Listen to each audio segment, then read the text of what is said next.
really thinking about technique, expression through the painting. I'm not thinking about anything. I'm literally just blocking out some of these basic colors. So don't be alarmed when I'm done blocking and it looks unimpressive, because my personal painting process tends to be one of developing the entire painting at once. So it'll all be finished at once, but it'll also all look bad at once too. So everything will be brought up simultaneously. And after I work on this painting, I have an idea for something that's a little bit more personal imagery. I've been kind of flip-flopping back and forth between painting things that are pop culture references and whatnot, and also painting things that feel like they are more imaginative, I suppose. And I think, I have to look at my painting process as practice. Like, I'm just practicing, and that helps. That definitely helps. Pulling up my reference, I'm just gonna go ahead and screenshot it. I don't know how long it's gonna take me. I mean, I never know how long, but like this one, I could get it done quickly, or it might take me a while. We'll see.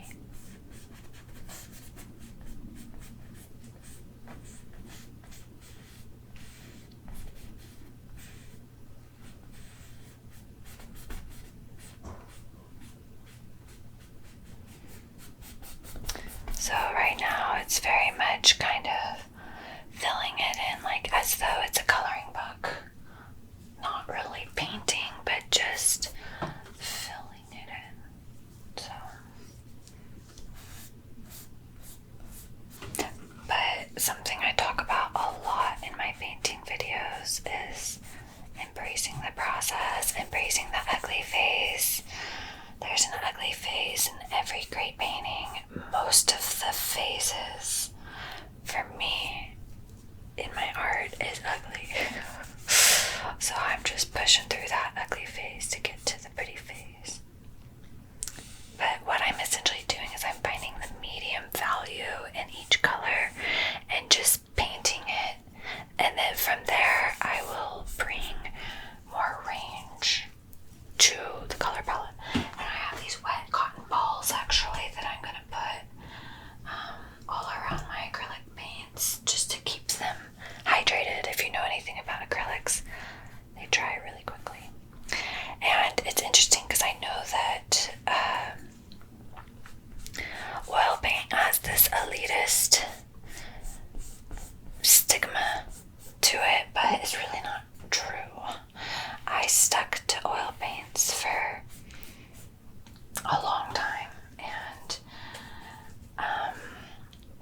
the way that I paint with my acrylic paint is informed with oil paint experience, and having done both and mostly learning on oil painting, I've taken extensive oil painting classes all the way back to childhood because I took private art lessons, and I just, I was obsessed with oil. And I had teachers tell me, oil, like in college, oil isn't any better or prestigious than acrylic. And I just didn't really agree until recently, after I left college. I started dabbling back in acrylic and realizing I actually can get the exact same effect, indistinguishably different, or indistinguishably the same. I think that's the right use of the word. I can't get the same exact effect with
every good artist uses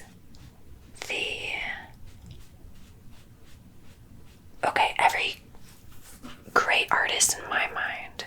Okay, so this is not just like truth or fact, obviously, but in my mind, the great artists do somehow draw from realism in some way, or like draw from the reality around them, even if they are painting something abstract, looking at something outside of themselves and using that as a reference, whether it's two-dimensional or three-dimensional, will inherently make their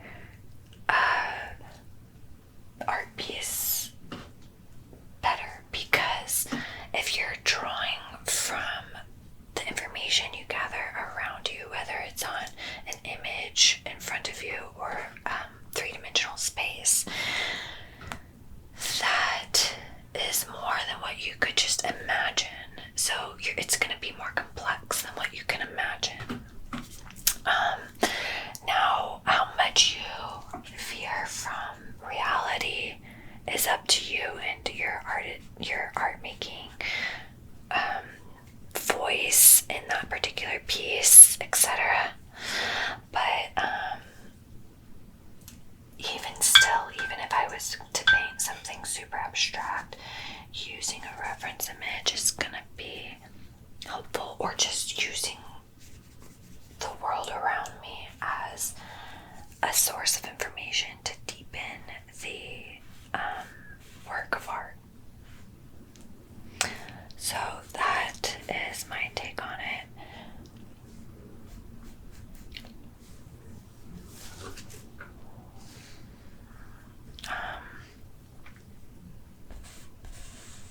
See how you can start to shade.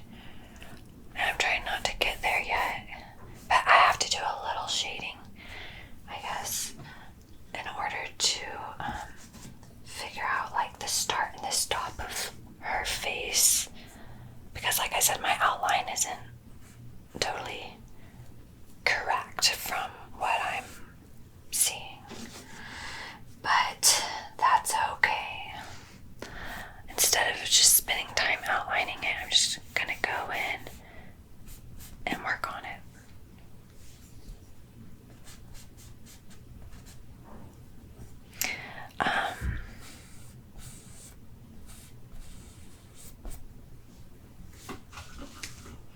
Yeah, okay. This works. See, like, there isn't really an outline for her nose. It's more of just shading, but whatever. That's kind of an outline for now, just so I know where it is. All of this is going to be painted over multiple times. I think sometimes, especially when you're just starting out painting, we think, oh, we gotta get the perfect brush stroke, the perfect, like, rendering. Each brush stroke needs to be a step in that direction of perfection. Wow, another rhyme. It's weird, whenever I try to rhyme, it doesn't work, but if I don't try to rhyme, I be spitting rhymes all over the place. Might as well be a rapper.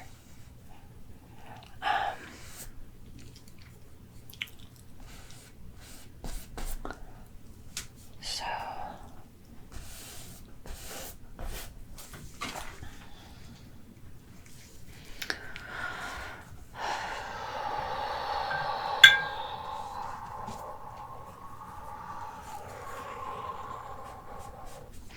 her eyes are purple, and there's a lot of purple in this image, which is one of the reasons why I wore a purple dress, because some of you love it whenever I match my paintings with my outfits. Again, not a comfortable dress, but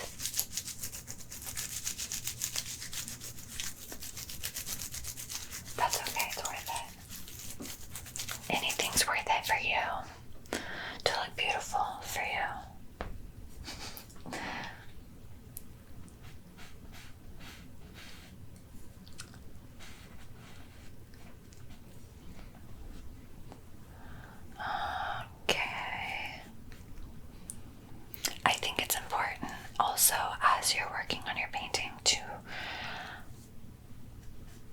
not be too critical of it. I mean, you have to be critical to a certain degree in order to advance the painting, right? To actually make it look good, you have to be your own worst critic in a way.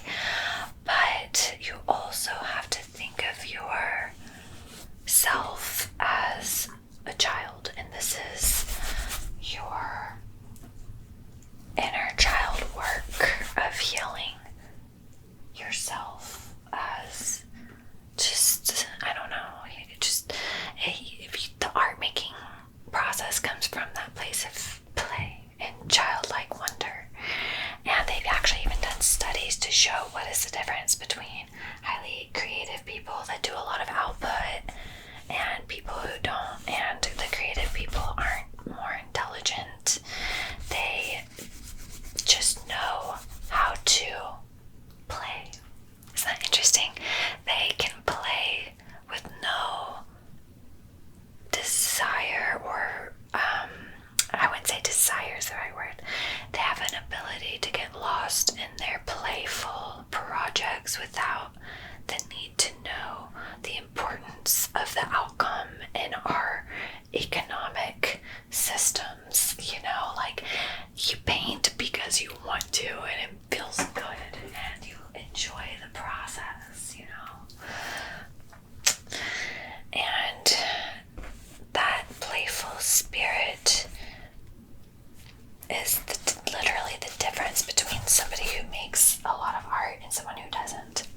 Which makes sense because I am serious sometimes, but I'm also pretty playful. And now that I know about this, I almost want to be even more playful with my art, because I feel like a lot of times I take it way too seriously and I don't let myself kind of let loose. I mean, I'm sure I would have way more physical output, therefore opportunity for better art through practice, and just, you know, if you make 100 pieces, the chances that one of them is good increases. And I have studies to back that up too, but I love studies.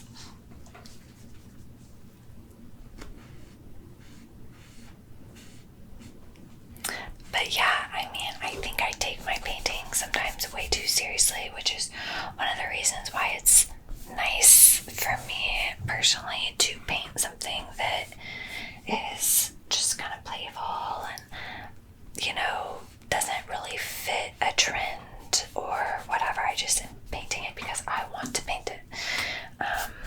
And I'm not even really displaying my skills. I mean, by the time it's done, yeah, you'll see that I know how to paint and whatnot, but it doesn't, you know, painting a cartoon character isn't going to be showing like the pentacle of my creativity, which is honestly okay with me because, I don't know, I guess I have the rest of my life to do that. And other pieces, you know, if you work on a few paintings at once, it takes the pressure off of making every single painting a freaking masterpiece, you know.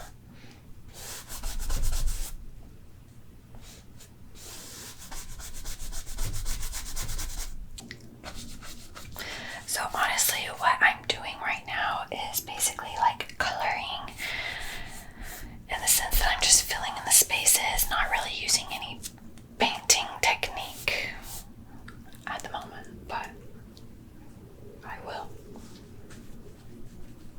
Oh my goodness, I don't have any yellow on my palette. That is nuts. You have to have all of the colors. Not every color, but you at least have to have the primary colors, red, yellow, blue, on your painting palette. Otherwise, it's like building a house without the nails. You have to have all of your tools. I would say white is another tool that you definitely need in your toolbox for painting. And of course, the actual tools, which is the paintbrush, paint palettes, etc. But painting is no small endeavor, I'm telling you. That's why a lot of people don't do it, because one, it's hard. Two, most of us are really bad at it. In order to get good at it, you have to pretty much spend, you know, thousands of hours in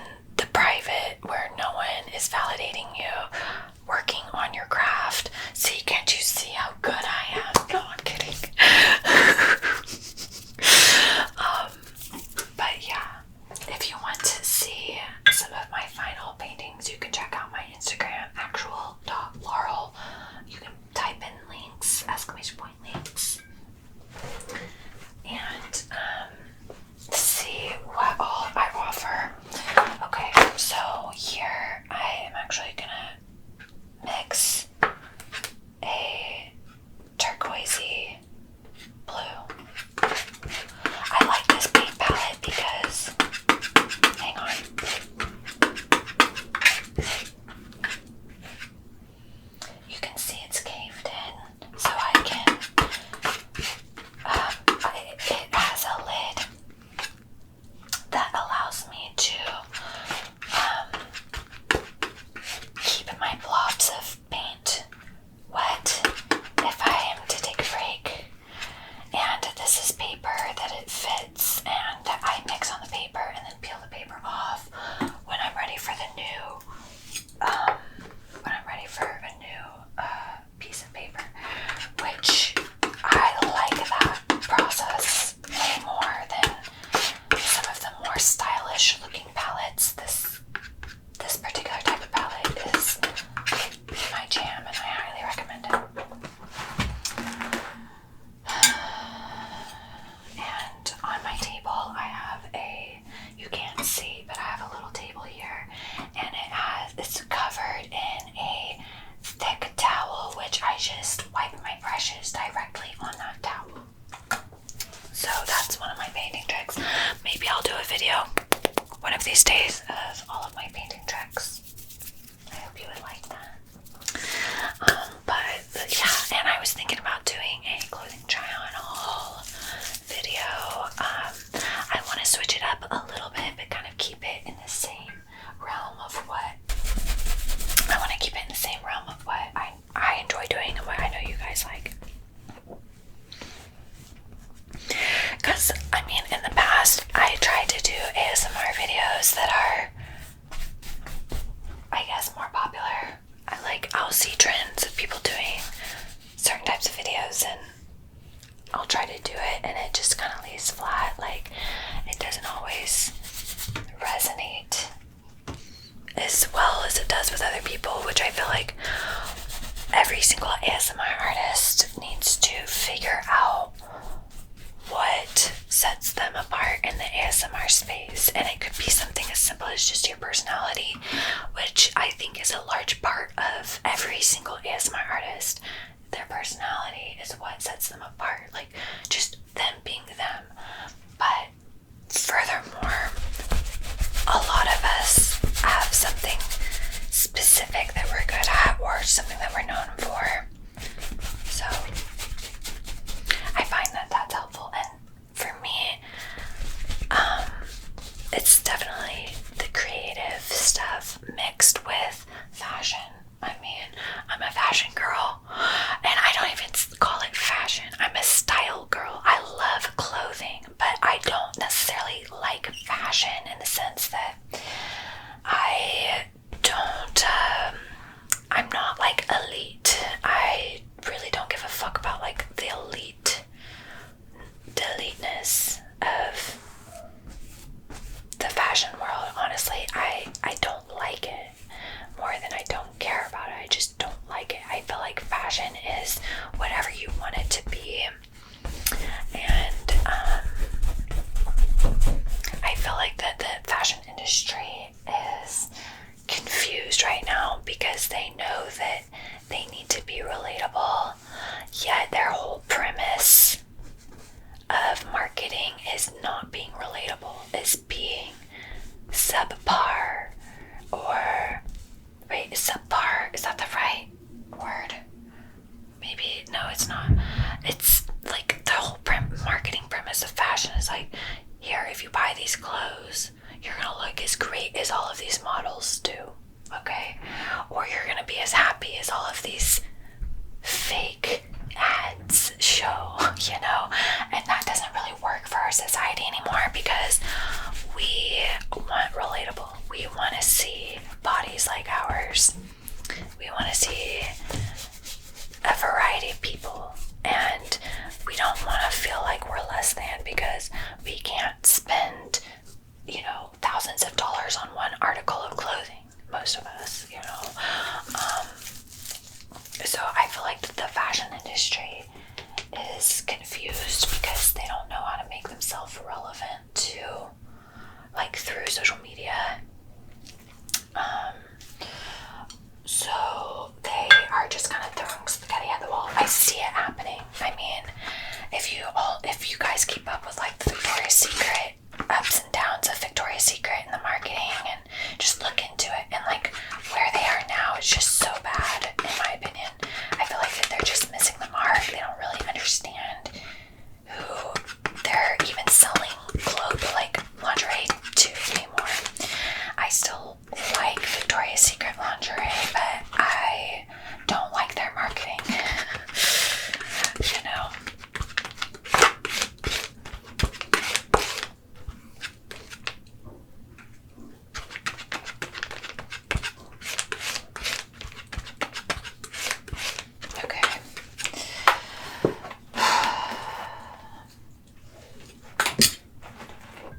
look closely and see subtle variations of the same color, it's probably a more dynamic painting rather than everything being flat. Like, this is what it looks like when everything is flat, you know?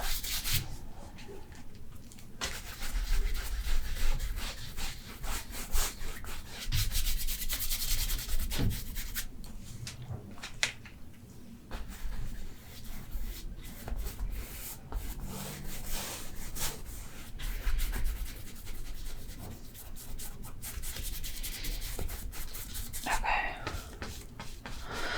So,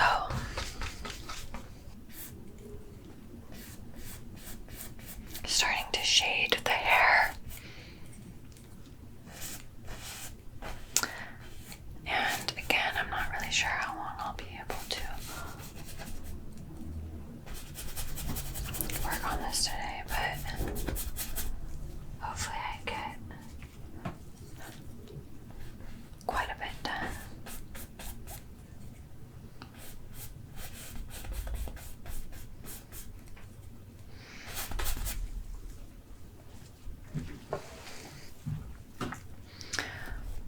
So the way that I mixed this color is I essentially did red and blue just to get that darker thing going.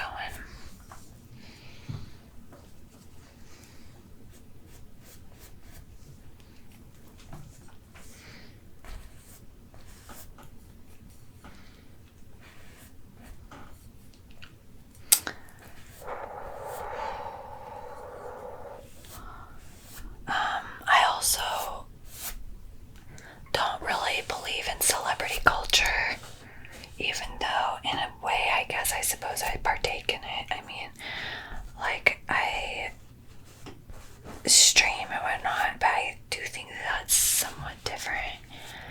But I don't believe that there are certain people who are better than other people. I think everybody is the same, equal value. I don't think that just because somebody has more money makes them better. I don't even think that, like, okay, so Taylor Swift, for example, she's like a massive public figure, blah, blah, blah. If someone told me that Taylor Swift was down the street right now in a coffee shop, I would say, okay, good, and I would just continue about my day. Like, I'm not saying she's not great. She is great, but, like, I don't care that much.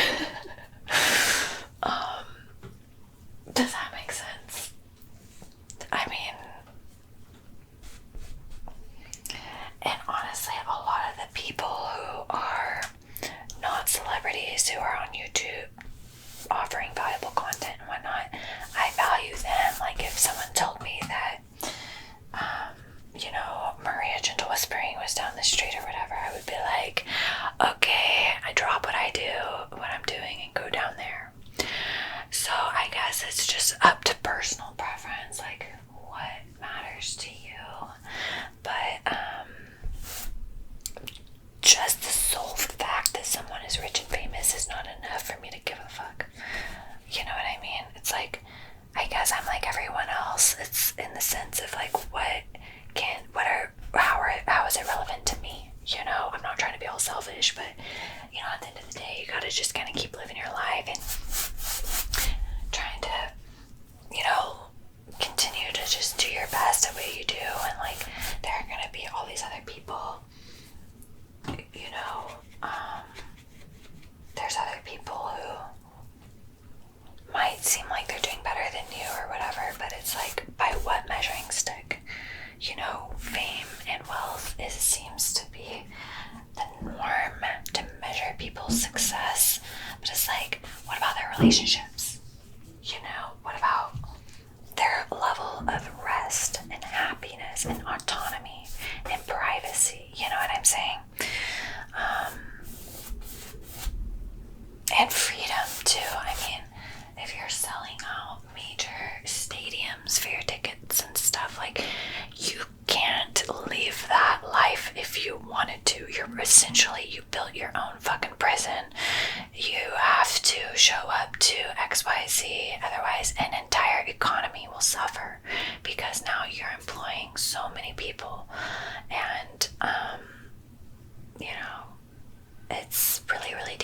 So I don't think that, you know, the more successful someone is, the more responsibility they have normally. And for me, that doesn't sound very fun. I don't want responsibility. Get that away from me. So yeah.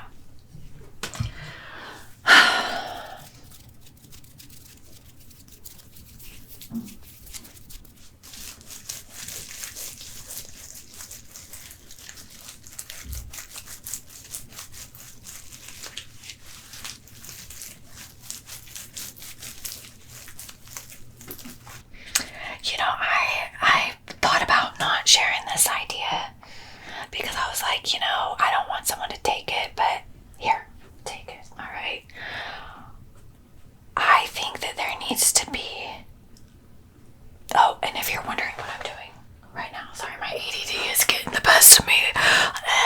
So, yeah, I am going to articulate some of the features in her face, highlight, position, shade, and then I'll move down to her body area, probably. Okay. What was I saying? Oh, yes, here is my $1 million idea. You can have it. You can even say it was your idea, okay? I don't even care at this point because I just want it to happen that badly. So here it is. One word. Kombucha bar. Okay, I guess that's 2 words. Okay, 2 words. Kombucha bar. I love kombucha. And with the rise in so many people wanting to not drink alcohol, I think it'd be great to have a kombucha bar option. But you could also have alcoholic kombucha options as well, because some of us, like myself, still like a little buzz from time to time. But it won't make the people who don't want the alcohol feel weird because it's literally a kombucha bar. I think that that needs to be more of a thing than an alcohol bar, because you can still have alcohol there. Because, yeah, I get it. We all want to get fucking intoxicated. We all want to get smashed. I know. But some of us don't want to get smashed. But, you know, on a business perspective and for a business model, having alcohol there as an option is probably going to be good. But for it to be mostly non-alcoholic options is even better, in my opinion. So, make it happen, somebody, and I will be your first freaking customer, I promise. Actually, I can't promise that, but I will try to be a customer at some point. I don't know if you noticed, but I did move to a smaller brush. Whoopsies. And that allows me to get into the smaller spaces of the painting with greater ease. I want to make sure I take advantage of the sensations of this dress.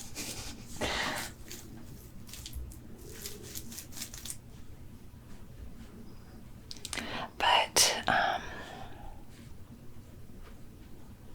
yeah, I'm just going to go through here, work on her eyes a little bit.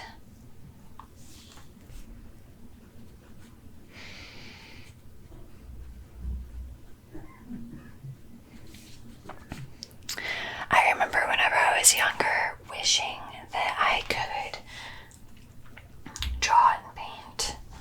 And it's annoying because when you get older, the magic kind of fades with what we were once interested in. Like, I'm still interested in drawing and painting, but I remember not just for drawing and painting, for a lot of things, it just seemed so much bigger. Like, it seemed way more epic and exciting than it is now, because now I can draw and paint, and I literally don't care. I mean, I use my skill, but it doesn't have that feeling that I used to get or imagined I would have by being able to paint literally anything I want to paint, which, you know, that's kind of a weird thing to say. I can paint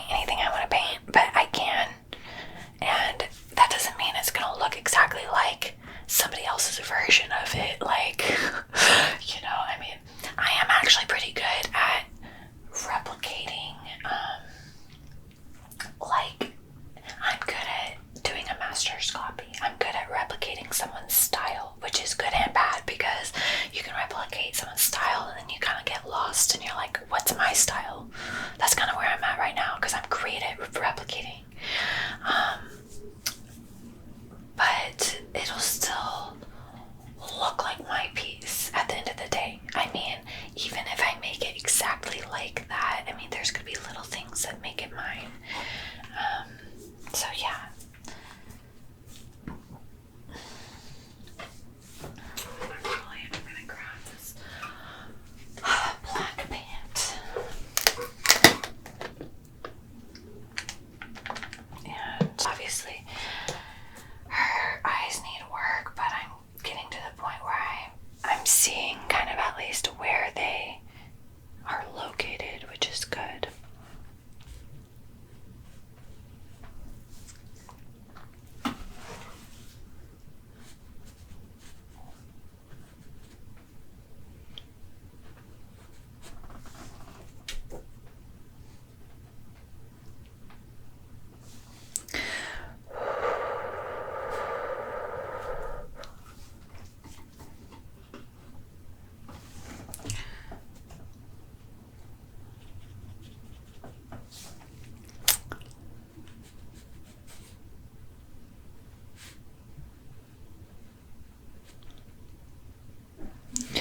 Working on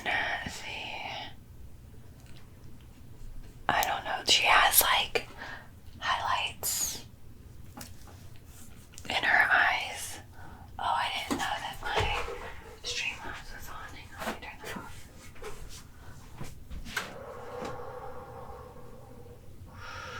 I have to turn it off because I'm recording.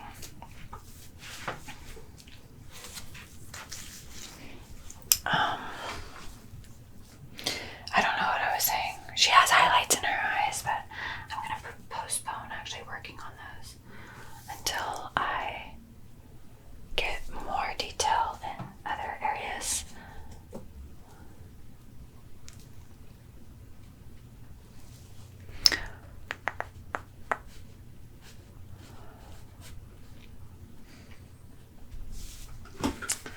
But maybe seeing how bad my paintings start out in the beginning stages will help you realize that you're not the only one.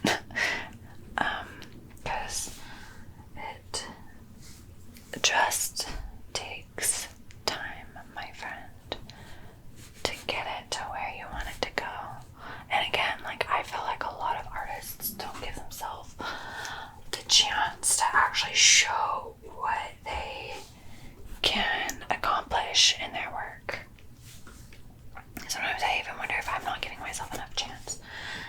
I want to, sometimes I'm like, I don't know, it's weird because I've talked about this earlier, right? I take my art too seriously sometimes.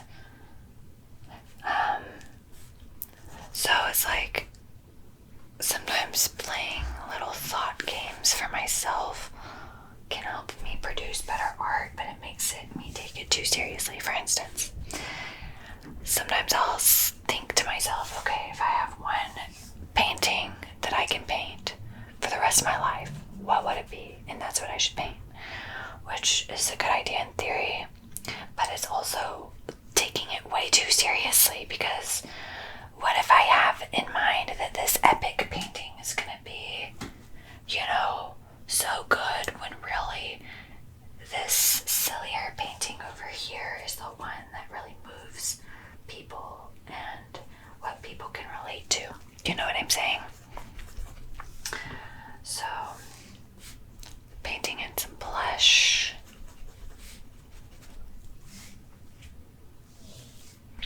I mean, we get in our minds, we think as artists, oh gosh, this idea I have in mind is gonna be the best painting I ever did in my life. And then you get to that point and, someone's like, actually, I love that painting, but this one over here is my favorite painting. And then they pull out a painting that you actually hate, that you did like years ago. And you're like, really? Why? Why do you like that painting?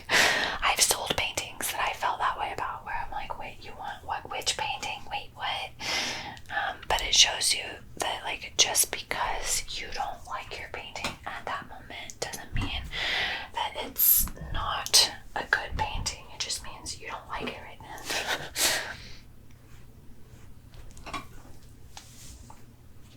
So,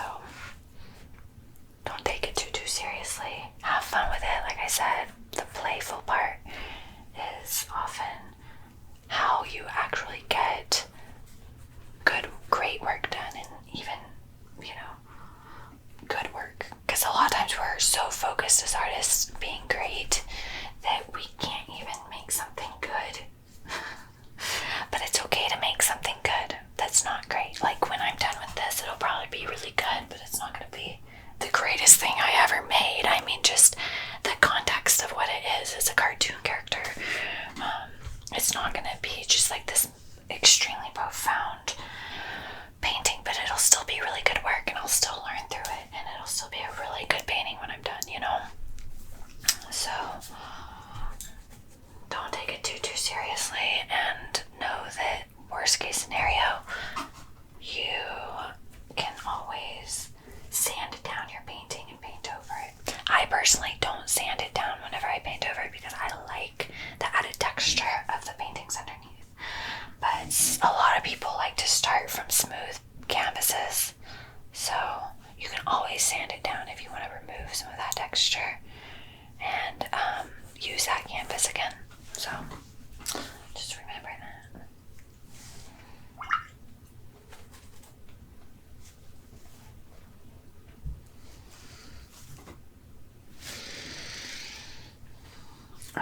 Alright, so I need to mix a little bit more of this red, basically. Okay.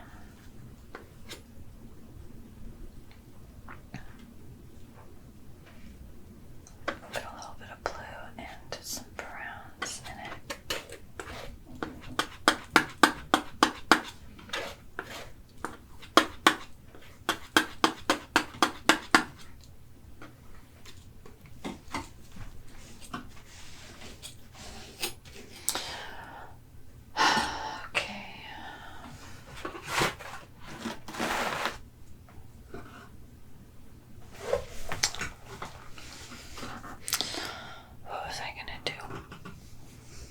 There's a few different things I need to do.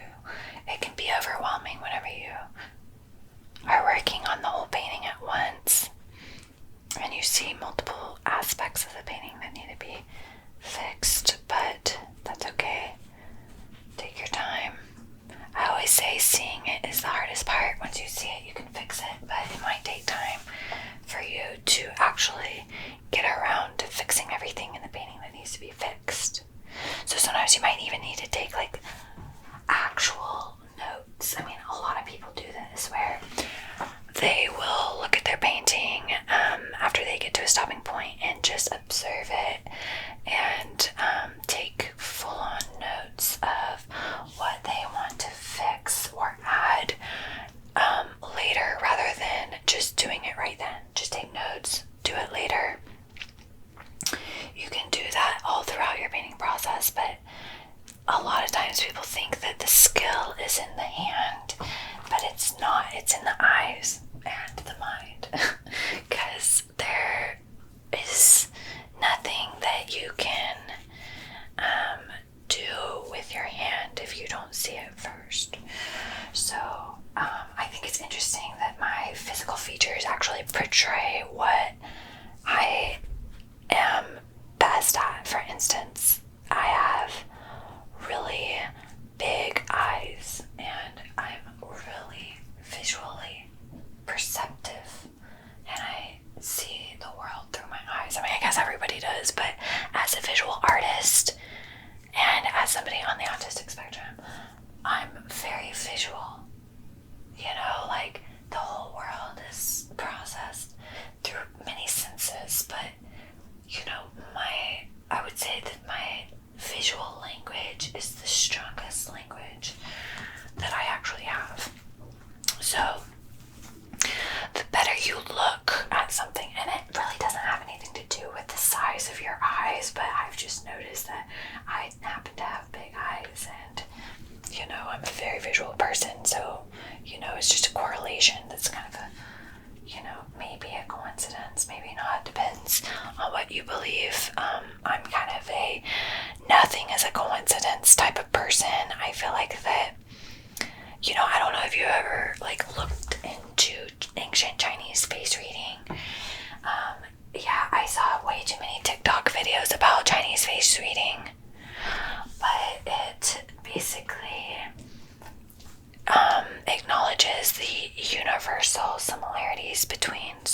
facial features, similarities in personality. And I just find that really interesting because I do think that, there is a somewhat of a science behind it. I wouldn't say it's a full-on science, but there is somewhat of a science behind it. Like, okay, if somebody is using certain muscles of their face more, that's gonna cause them to look a certain way. Certain emotions that they experience are gonna cause those muscles in their face to grow.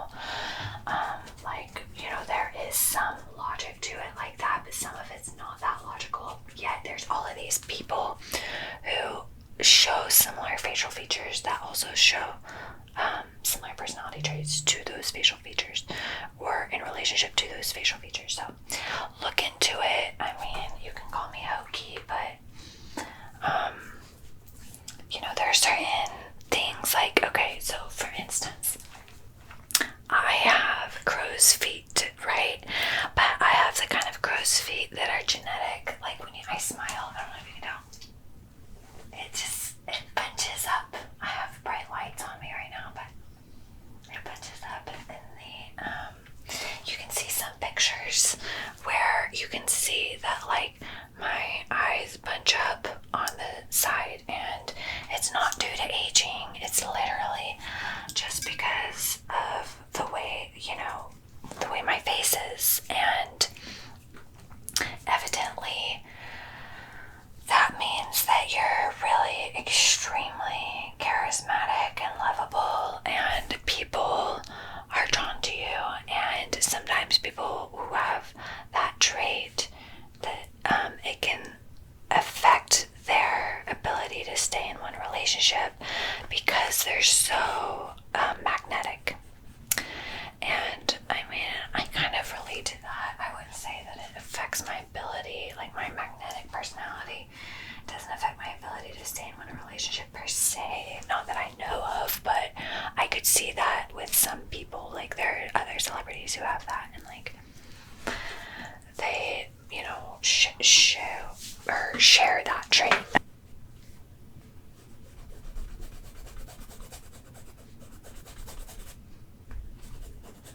She definitely needs her chin line to be there, because so if you haven't figured out, this is Meg, or Megara, from Hercules. And I love Hercules. I loved it whenever I was a kid. It's a super nostalgic rendition. I mean, it's going to be a little bit more of a illustrative rendition of her, like rather than a direct representation of the cartoon character. It's going to be like a slightly different rendition. So, but it'll still be her. So I'm excited. Like I said, I love Hercules. I've always been a fan of Meg. Ever since I was little, so I was like, wow, she's such a little baddie. I love her. And again, like what we were talking about earlier, answering to your inner child, I feel like, especially as an artist, it's been strangely healing for me to paint little characters that I had a fascination with growing up, as an homage to my earlier self. And like I said, for the nostalgia purposes, because nostalgia is a drug that I love. I love nostalgia.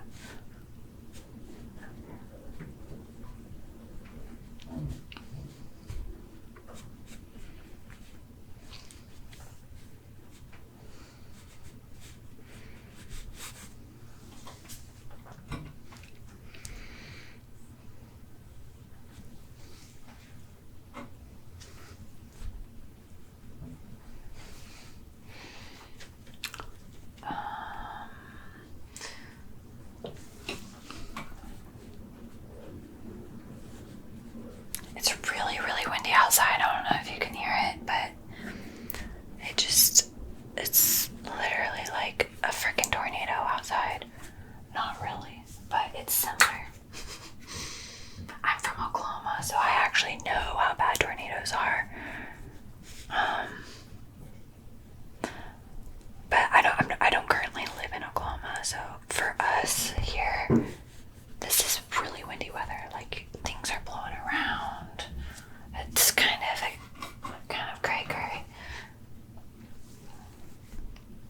It's wind advisory warning today. So if I were to leave the house, I would not wear this dress because, well, I guess it's better than sundresses because sundresses could fly right up. But I think I would be cold. So I just wear this dress for camera purposes, and then if I have to go outside to take out my dogs or whatever, I'll bundle up.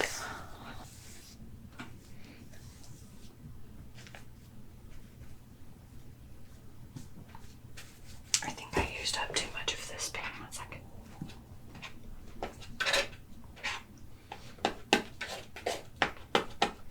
Ah, shoot.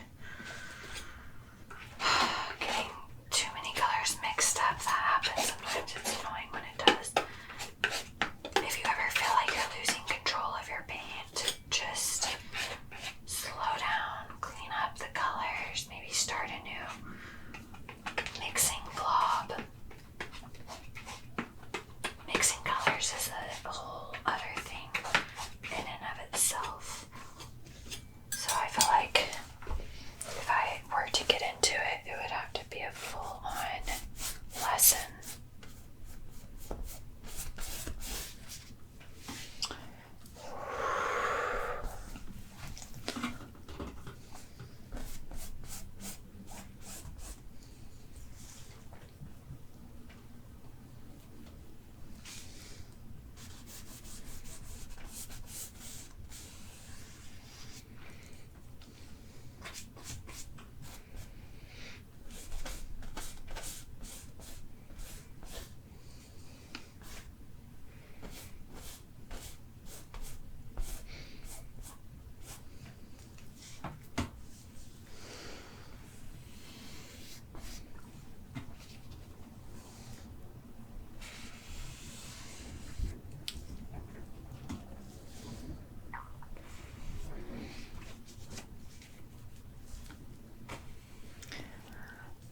I do feel like with ASMR, sometimes having a little bit of background noise can be good. If it's too quiet and sterile, it can be just uncomfortable. This is my personal opinion, okay? Don't come at me. ASMR, it resonates different with different people. I mean, everybody likes something different, so for me, it's just about making what I like and also a combination of what I like and what I feel like you guys like, so yeah. But ultimately, I go with what makes me happy.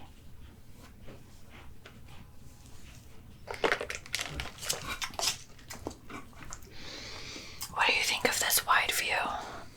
You can't really see the painting as much, can you?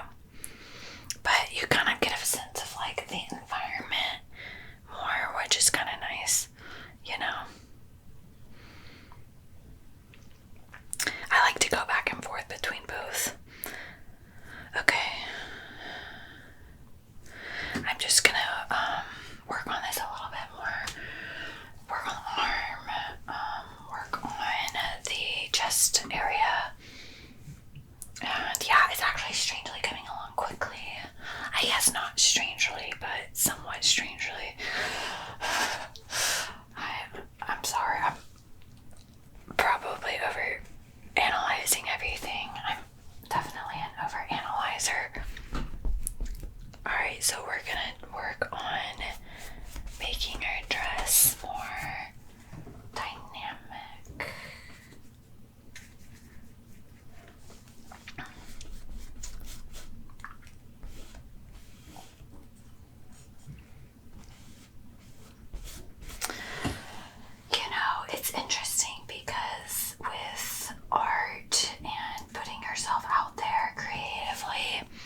information online and whatnot, but it's gonna vary slightly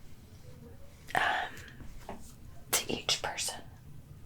And this is the beauty in it, but this is also what makes it really hard, because you have to find the route that works for you. But in doing that, you also have to think about the long term, you know. I mean, I don't have to have it all planned out per se, but I also, for instance, you know, I'm probably gonna paint, I don't want to say this in a limiting belief way, but in a realistic way, I might paint 1,000 more paintings before I sell my first painting that is worth $10, $20, $30,000. I have only sold paintings that are, like, for the most I've ever sold a painting was like $2,000. So, I mean, the fact that I've sold art at all, I should be proud of, but, you know, I have to think about the long term. Like, it's okay if I'm not going to be selling my art, or I'm not going to be in the MoMA right now, but maybe when I'm 50, I will be, if I don't give up, you know. Maybe it'll be before that. That's why I don't want it to be like a limiting belief, in the sense that, like, anything could happen, and I know that, but okay.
special interests, but it's still not on the same level of painting. I don't really know a ton about painting history. I mean, I took a painting history class in college and whatnot, but my mind doesn't really remember random painting facts like you would think, but I do remember anything that pertains to the actual painting process. And I'm good at learning new creative processes. That's part of my, I don't know, kind of part of my genius, which I think everybody has a genius. They just need to tap into it, right? So I'm not trying to be all I'm a genius. I don't think that, but I do think that what I am good at is I can learn art things quickly, whether it's a new painting technique, or I could learn, how to blow glass. I don't know. I could learn, I have taken pottery lessons and music lessons, and I can kind of do a little bit of all of it, and that kind of makes me a jack of all trades, master of none, because, I'll learn how to be sufficient in a creative area. But, and I'll learn, the gist of it. For instance, modeling, okay? Modeling is one of those things that for a while, for probably a full year, my whole entire adult life, I've been a model in a way. I would always model with my photography friends and whatnot. So, but it was never really something I was super interested in. It was just something I did because it just, I'm an artist, and I kind of end up just running in those circles where they need, a model. So I have always kind of dabbled in it in my adult life. But it wasn't until last year that I was like, oh my gosh, this could potentially be a career for me. And I got really, really sucked into the world of modeling. I got signed as a model. I was taking pictures with all kinds of different photographers, and just really trying to learn about it. But I felt like I was missing a key to modeling, because I noticed in all of the creative endeavors I've ever done, there's usually one or two keys, what I call a key, there's usually one or two keys to unlock the magic and the truth behind what it takes to actually be a good model, or what it takes to be a good musician, etc. Every art form has it, and what I'm good at is figuring out what the key is, if that makes sense. And sometimes it'll take a year or a few years to figure it out. Now I finally figured out the key to modeling, and it's so silly, and you don't have to agree with me, but I took pictures with a photographer in New York who photographs for Ford modeling agency, which, if you know anything about modeling, that's a worldwide, extremely prestigious modeling agency. And when I took pictures with him, he kind of gave me a little bit of a lesson in what I would say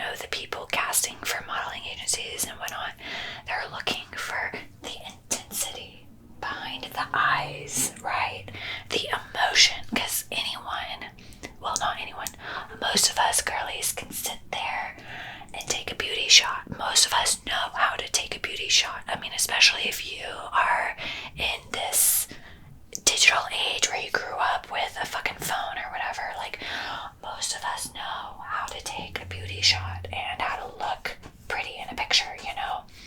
But to model, you have to do more than that. You have to do more than look pretty. You have to embody movement, and you have to embody kind of something that's worth taking a picture of. But beyond that, you have to convey emotion in your eyes. And now that you know that, if you look at most of the signed models on their Instagram, you'll see that a lot of their pictures have emotion behind them, or they're a little, like, they're not necessarily beauty shots. Some of the pictures are, but a lot of them just look kind of like angry or pissed off. That's what they want. Okay, don't ask me why. But honestly, actually, if you were to ask me why, I would say because a photograph is art, and we humans like to look at art that has emotion in it. So if you're gonna be a model, or if you're gonna be mused, right, for the photographer, and if you want to create a great picture, chances are it's going to be a better picture if you convey emotion rather than just being a pretty subject, right? Because there's plenty of pretty women out there, but there's not very many models out there.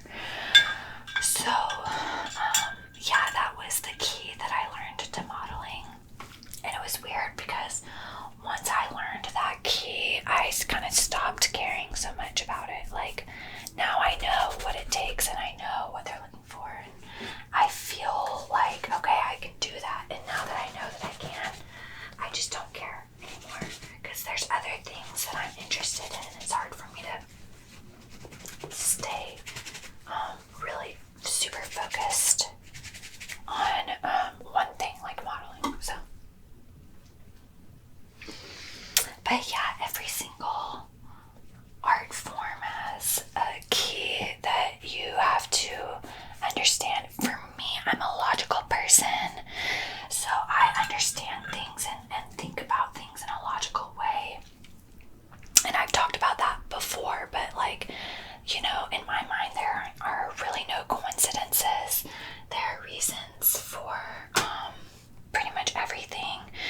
And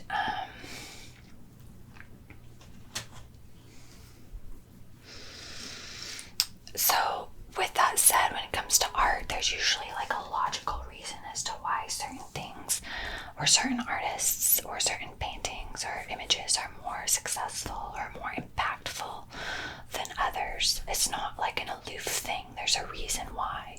And I've learned a lot of that. Like, I've learned the reality of this through being an artist and through learning about painting and learning, oh, that's why, you know, this person is able to get that effect because they literally just do this thing that I don't do, which is why I have not gotten that effect, you know. So maybe it's a material that they're using, maybe it's a technique, maybe it's a subtle mindset shift, maybe it's, you know, whatever it is. So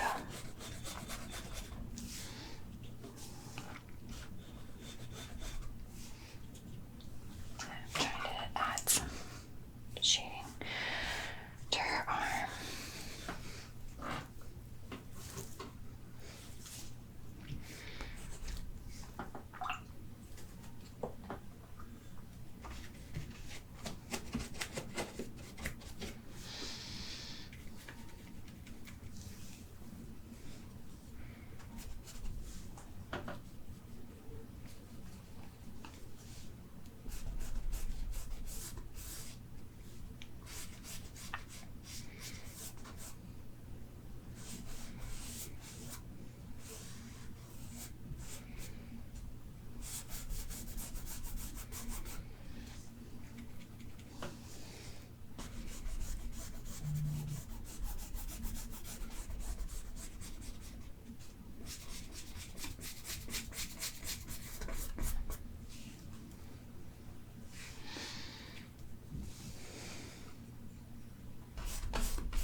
which is nice.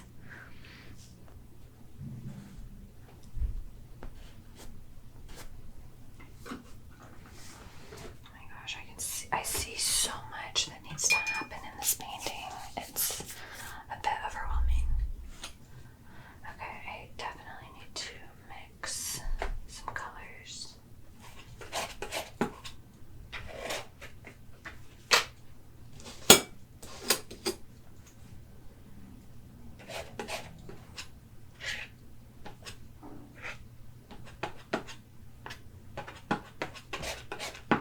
Trying to mix like a dark purple, basically.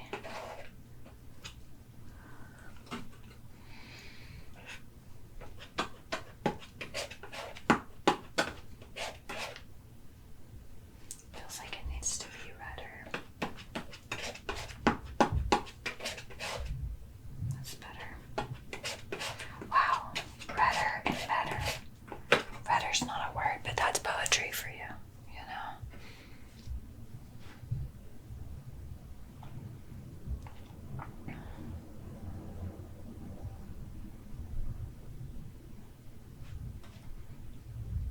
Okay, that's probably a good shade.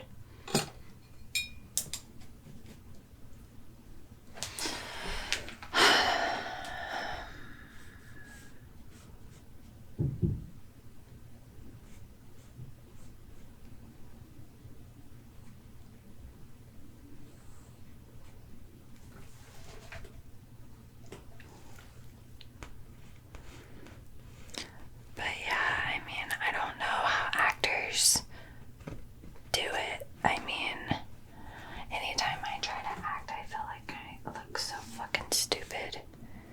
And I have a hard time, like, putting myself in someone else's, like, I guess, shoes. I mean, it's hard to just imagine. I mean, I think if I really wanted to become an actor, which I don't think I do. I know that this sounds like a random topic, but in my mind it's not random. But if I really wanted to do that, I'm sure if I took some acting classes and found the key to acting, like I found with other art forms, I could do it, you know, but I would have to really commit to it.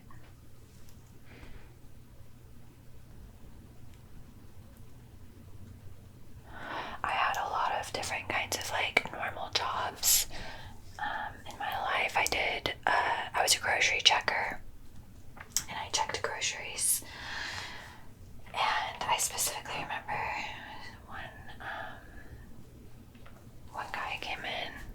Well, okay, I have a lot of stories, a ton, literally a bajillion stories of working at a grocery store, and maybe I should make a movie about just the things that happen as a grocery checker, because I mean, it was crazy. There's one that I want to tell you so bad, but I think it will give you such an intense ick that I don't think that you'll be able to recover from it. So I'll just say, one time there was this guy who came through and he was like, "What are you doing checking groceries? You should be in Hollywood." I'll never forget that. I loved that. My ego loved that. I was like, yeah, you're right. I really should be. And yeah, you're just right. I don't want to be an actor, but yeah.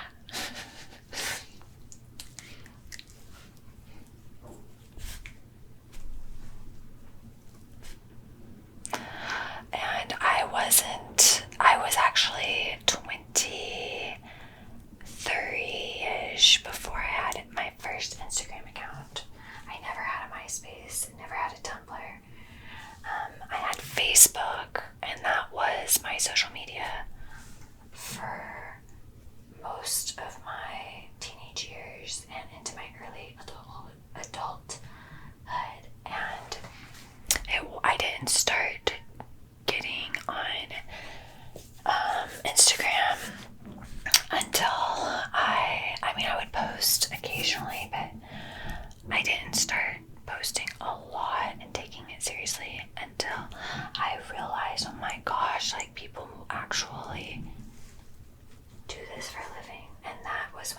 was like started having a vision for my life that maybe I didn't have to work a normal job, because I freaking hate working a normal job. I mean, you might as well put me in prison. I don't like it. I don't like people telling me what to do. I don't like people telling me what to do with my time.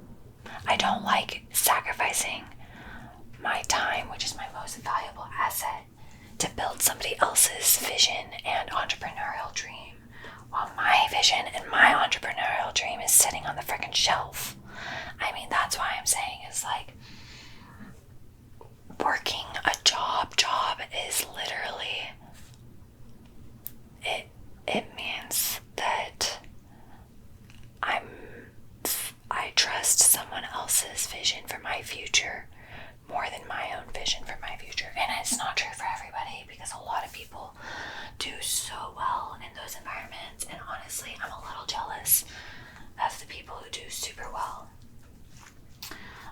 in the work environment, because there's a part of me who wishes that I could contribute to society in a more like I want that camaraderie. I want that, feeling of belonging or whatever that is associated with being in the work field, but at what expense, my mental health and my happiness. And yeah, if I someday have to get a part-time job, so be it, but I would rather, live with my parents, honestly. Like, I would live with my parents before I got a real job. Seriously. I'm terrible. I'm just the worst.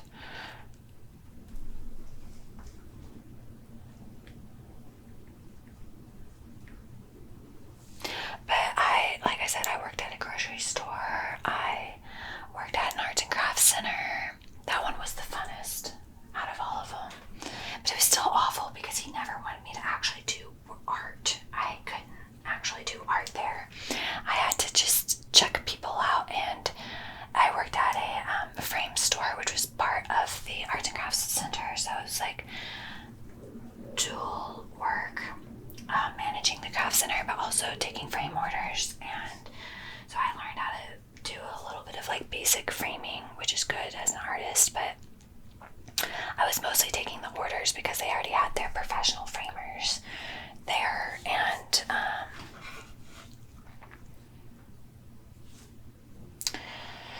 I don't know where I was going with that. Yeah, there were a lot of stories there as well. I'm riddled with a ton of stories. I mean, I feel like my life has been, one of those situations where at least it makes a good story, because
because she had an issue with me.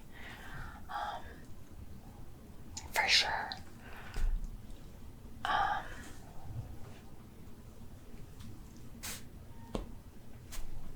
So, thankfully, I did not get sent back home. I went home on my own choice later on. But I barely escaped that from I barely got out of that. And that's kind of that's why I said, even though I don't believe in luck, I'm really, really lucky. That's why I feel like everything is just in the stars, because I've been in multiple scenarios where I very well could have and should have gotten in trouble, and I didn't. And I don't push it. I never try to get in trouble. I'm not out there risking it all, just to try my luck, but I find myself in situations often where I just get by the skin of my teeth. So that's why in my song, Say Please, that I wrote, it says, the opening line, I never care what people thought. I could do bad things all day and never get caught. Even though that's not true, I'm referring to that sensation of wow, I literally am always so close to getting in trouble and then I don't. And what sucked about my last relationship, my ex-husband, is he literally forced me to work a full-time job, or at least almost a full-time job. He didn't want me or let me go to college. I went to college after I left him because he didn't support it at all. And then, so I wasn't able to pursue my dream of going to art school or anything like that in that relationship. And I had to work these stupid jobs that I hated. And then, if that's not bad enough, after I left, he was like, you're gonna work these jobs and we'll just put all of the money that you make into savings for our future home. And there was $20,000 for our future home in savings.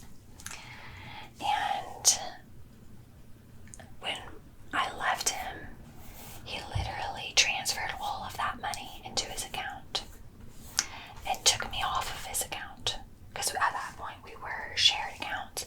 He transferred all of the money from my account to his account and then took me off of it. So he stole $20,000 of my hard work that I didn't even want to do.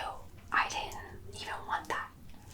I didn't even want that, those jobs, but I was forced to do it basically.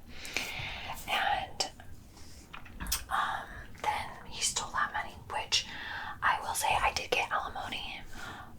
But after the bill, what's it called? The bills for the lawyer. I got the best lawyer I could.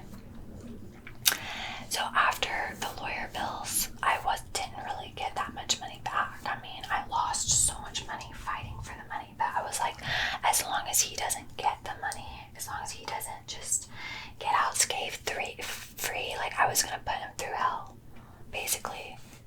And I did. I mean, it was an 18-month long divorce, and I did technically get alimony, so he didn't get to keep that money, and he had to, show up for these court dates and explain and lie his way out of the, why, he had to just lie publicly. And thankfully, the judge ruled in my favor, and it wasn't a hard choice for him because I was the one going to college.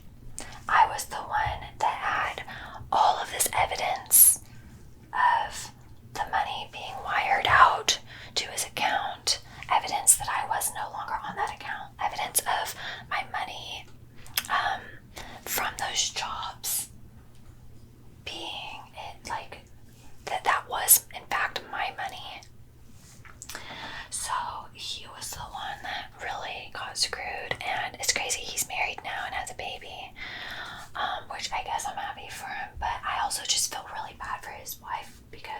treated her anything like he treats me, or he did me. Like, I feel really bad for her. You know what I mean?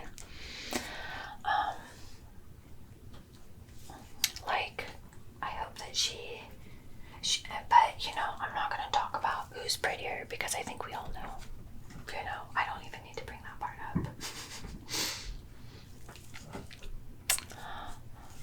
But I just hope that, you know, I hope he's not as, like, horrible to her as he was to me, you know. That's all I think. That's all I care about.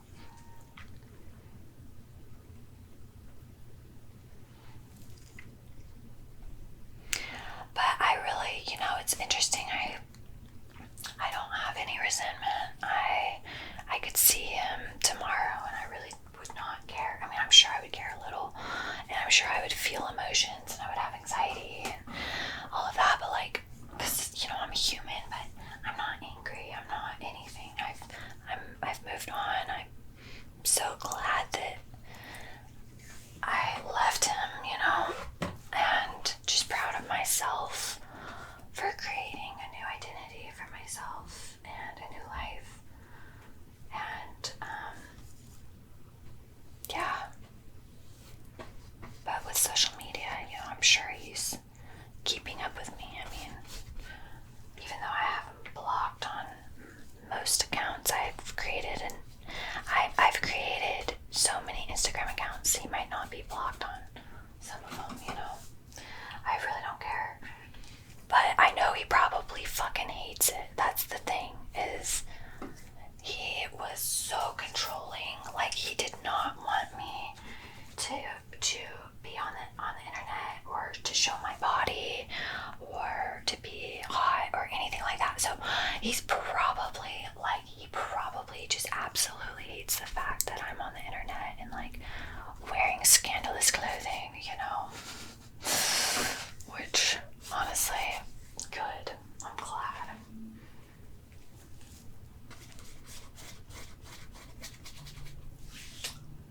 Okay, I'm losing touch of her arm. I'm not sure what's happening right now.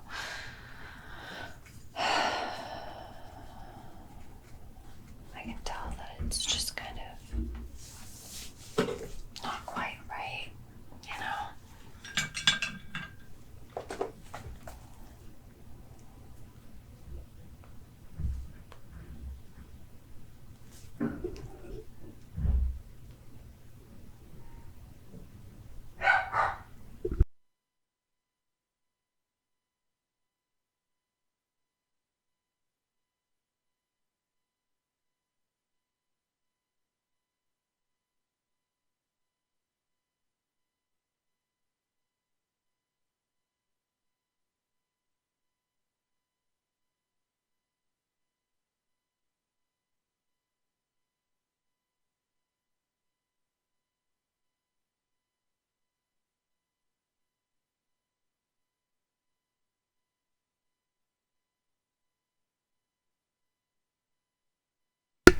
I'm glad I'm out of that relationship too. And I'm glad I'm in another one now, which I know all y'all don't want to know that. I know you guys want to pretend that nobody loves me and one day you get to be with me, right? I'm kidding.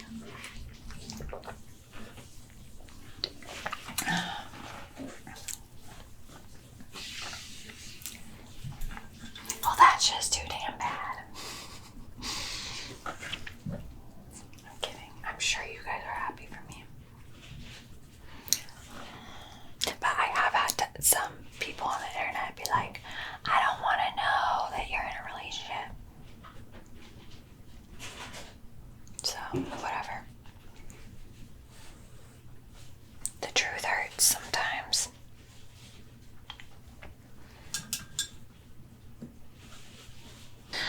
A lot of men and women, but I think especially, like, I think both men and women and everything in between, a lot of us humans, right? We are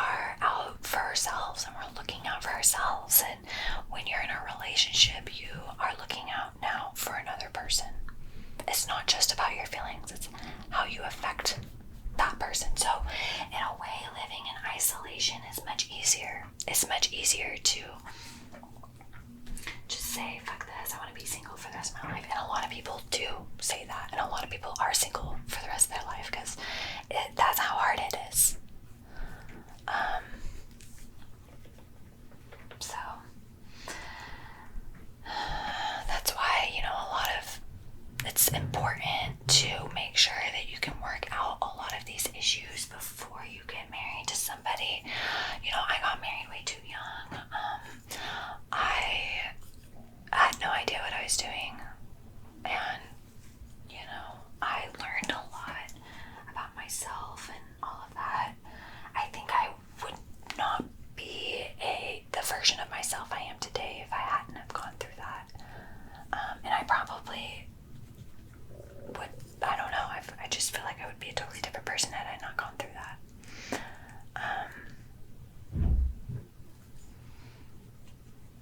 And I do think that it taught me a lot of the skills that I'm using in my current relationship. And I know that it's kind of sad to think that some people are just there to teach you a lesson, but it's true. I learned lots of valuable lessons that I now apply in my relationship now, and not just my relationship with my other person, but my relationship with myself. I now know what I'm not willing to sacrifice for the sake of a relationship. I now know my boundaries. I now know how I deserve to be treated because I know what I don't want to be treated like. Oh my god, my stomach is going crazy. I have to take a little break and eat a snack. But yeah,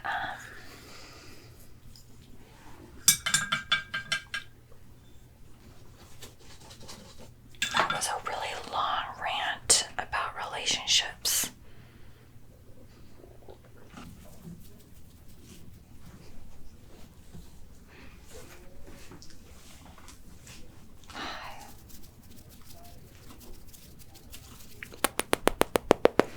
How does everything sound?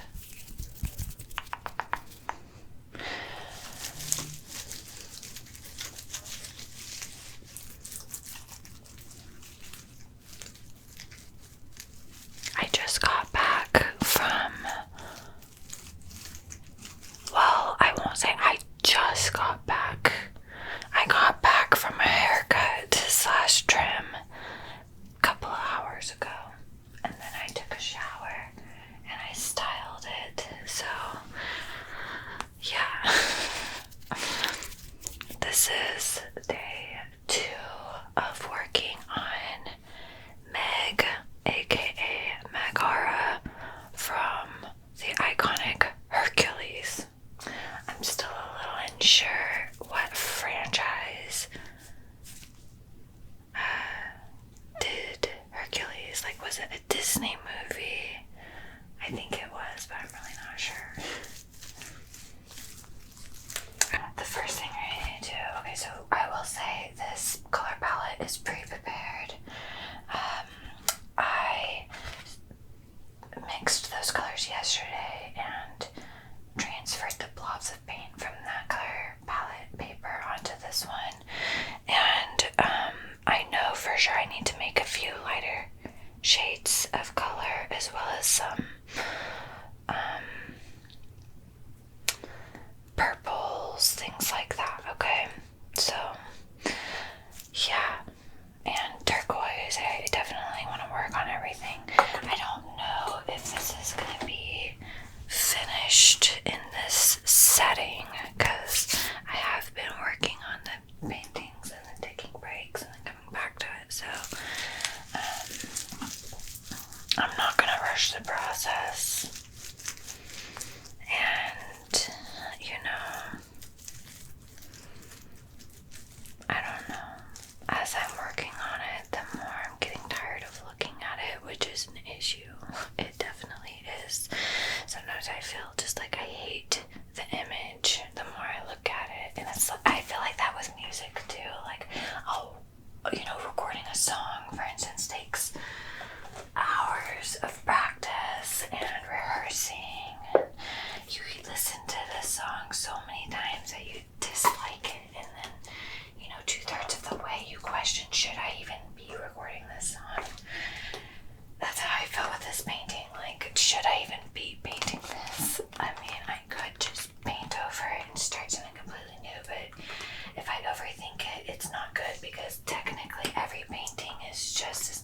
this is another painting. I mean, what does it do other than just sit there and be beautiful, you know? It's interesting. Paintings are, they're not entertainment. They are something that sits quietly on the wall, whereas music, TV, media, even dance, you sit back and you receive it, and with that performance comes entertainment as well as a flood of emotions that is harder to tap into with painting for some reason. And I think it's because paintings are quiet. You have to look at the painting and engage with the painting. The goal right now is to make a really light shade of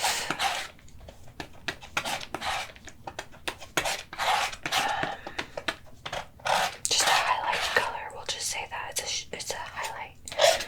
And then now I want to make something that's a little bit more pink.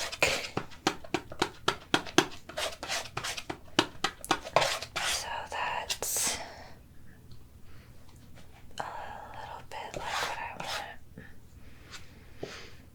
I feel like I need to make one that's more ashy.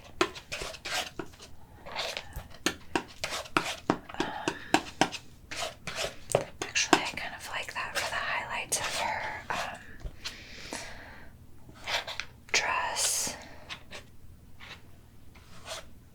I don't want to get too carried away with the color mixing, because sometimes you can just mix colors like crazy and then you're like, I didn't even need half of those.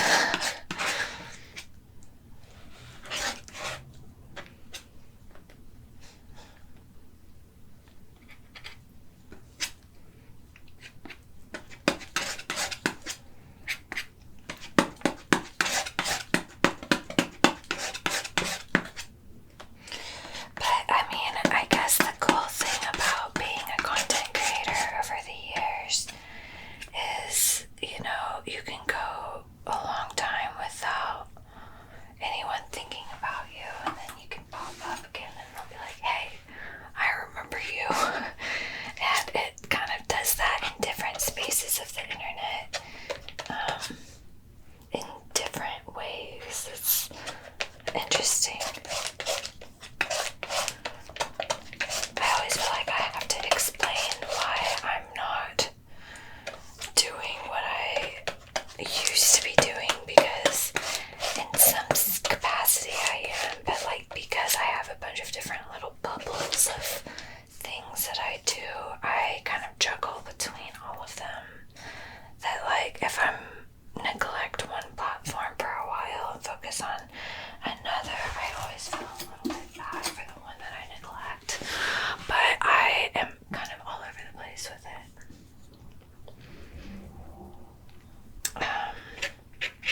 And I'm kind of, I think what it is, if I'm honest, is kind of casting my net wide and seeing what sticks, like throwing spaghetti at the wall and literally seeing what sticks. And then what ends up happening, or what has happened as of now, is I've got like all of these little things that I kind of do master, or jack of all trades, master of none. But I find that if I don't do that, I'm gonna get really, really bored and feel kind of like, impatient with having to do the same thing over and over. I mean, I really do get kind of tired of doing the monotonous. Alright, I find that I'm starting to mix the same colors over and over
frustration that they receive rather than just being like, okay, you know, we all see life a little differently. We all have our own experiences, and things can all be, in a way, simultaneously true. It doesn't negate your experience or your opinion. It's not either or, it's both and.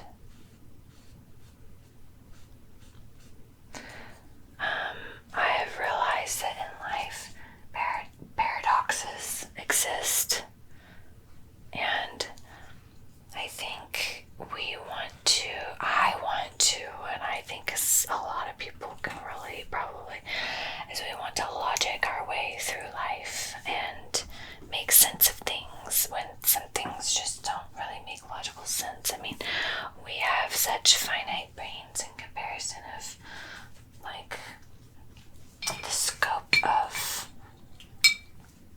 everything. I mean, think of how small we are compared to the vastness of everything. I mean, the universe. I'm not trying to be all deep, but I mean, I will say I am a deep person. So if you're not deep, or if you don't want to get deep, I understand. But I end up getting very deep, especially whenever I'm making art. It's very contemplative. Even something as, you know, benign and silly as a cartoon character, it is still deep because you have to kind of sit with yourself and acknowledge these thoughts that you have.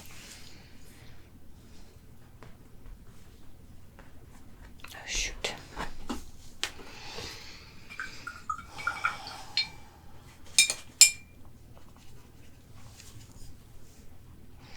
I mean, I think that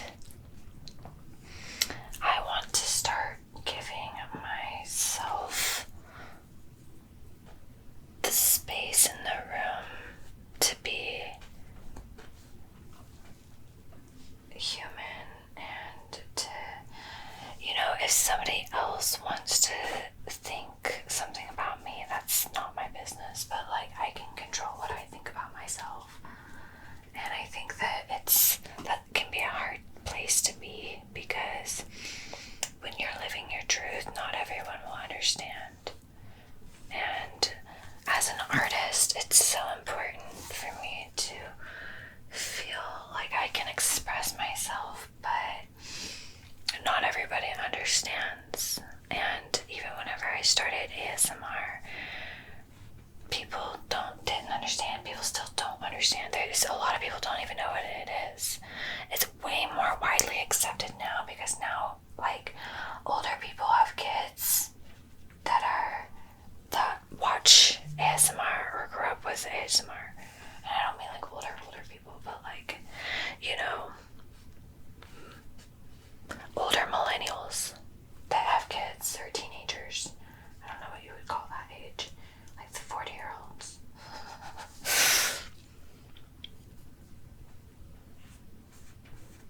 Like, I have met a lot of adults older than me who know about ASMR because of their kids. Which is cool, because it's like an internet thing, and like, I guess like that generation is on the internet all the time. I mean, I'm on the internet all the time, so I don't know what I'll do if I have kids about the internet situation. I guess I'll just have to let them navigate it themselves and, you know, have open conversations. But I know for sure I don't want to exploit my kids online. That's just something that I'm not gonna do. I want them to be able to have their own privacy.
Yeah, I would love to sell it. I mean, duh, I'm not saying I wouldn't, but like, that's not my primary focus.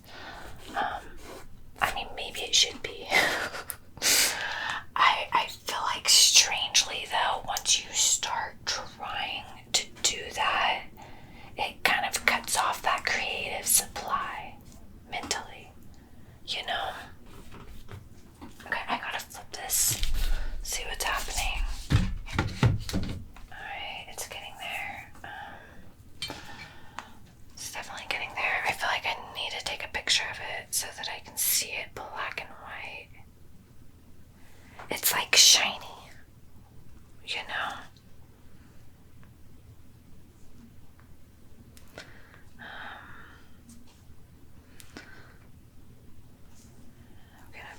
I'm gonna compare my black and white painting image to the black and white reference image and just see what they look like next to each other and what I can maybe do to make it look better. Okay, so already I'm seeing things. Okay, the eye is a little weird. Okay, I'm just gonna look at this black and white and just start painting it. First of all, I feel like I need to just make the background darker, but I don't have any black on my palette.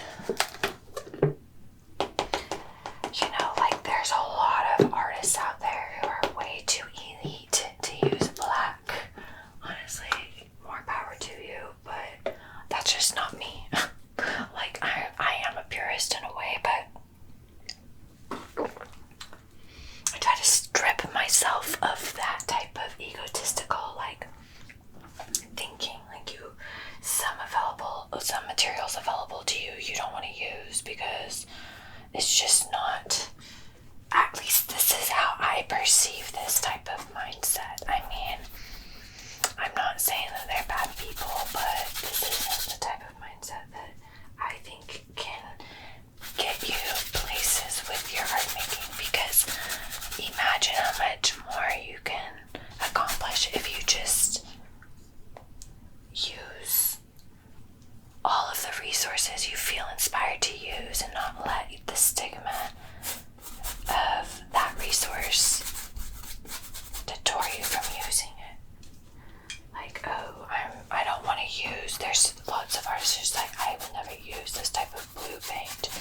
I mean, again, more power to you. I'm sure their art is probably better than mine, but if I think that way, I will stop making art, because I'm just gonna start overthinking it in every way, and I'm just gonna be like, you know, feeling like, oh, it's like that type of mentality would have to bleed into everything that I do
personal style kind of shows through the actual execution of the painting.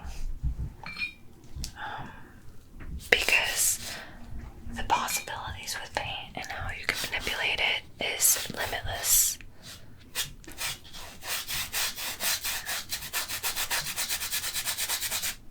It can look really, really good or really, really bad.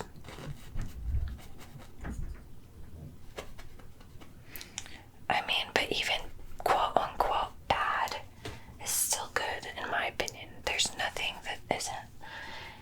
Nothing is bad enough to where it's not worth making, because otherwise, if you have that mindset, you're gonna keep yourself from making artwork that are necessary stepping stones in your creative process.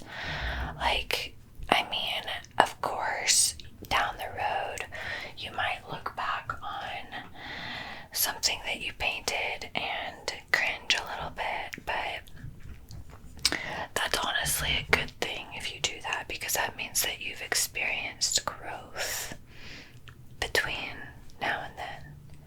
And that's so important. I mean, growth, your personal progress is honestly arguably all that really matters, especially as a painter. I mean, how do you measure success as a painter other than just your own personal progress?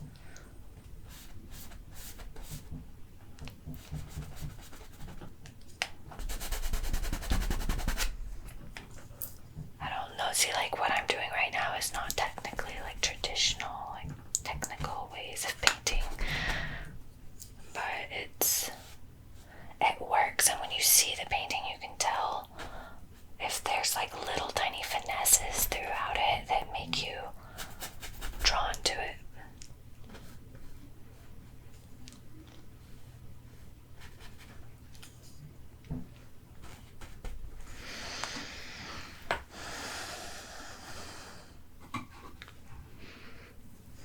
But yeah, sometimes people ask me,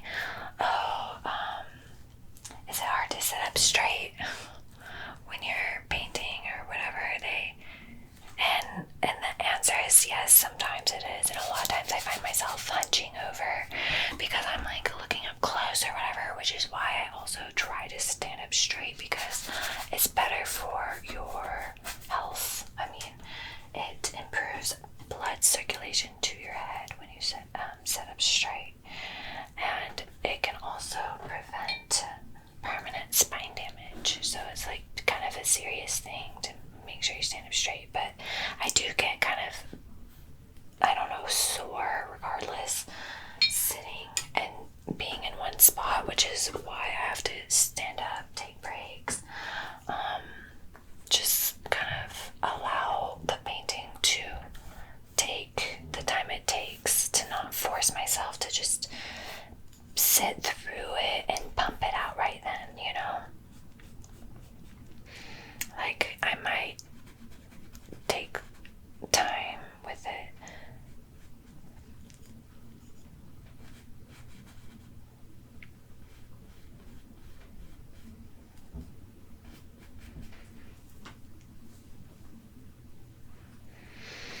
This eye definitely needs work. I mean, it's getting there, but not there yet.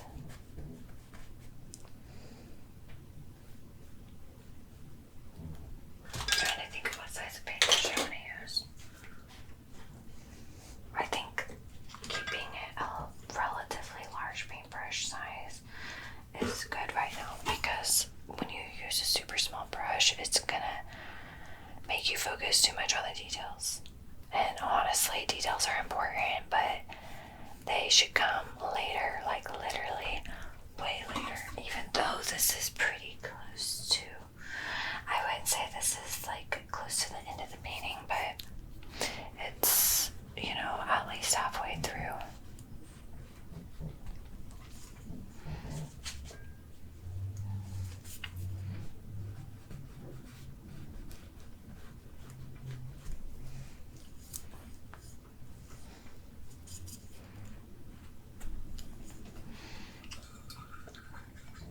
I mean, I just recently watched Lord of the Rings. I watched the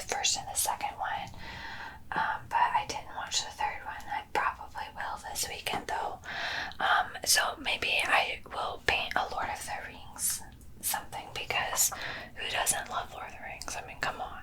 I guess there are people out there that don't, but I grew up a huge Lord of the Rings fan, so, and watching it just reminded me that like very few things are as good as Lord of the Rings. And honestly, that rhymes, which, you know, there I go, rhyming again. I feel like I'm always rhyming and then trying to take note of my rhymes so I could potentially use them later in a song or something.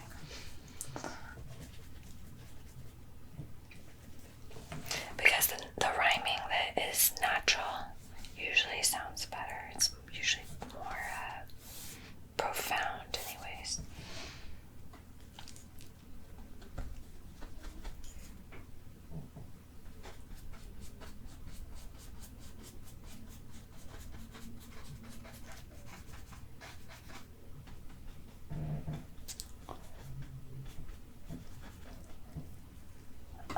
I know that looks really bad. That's alright, I'll figure it out. I just have to get that right tone.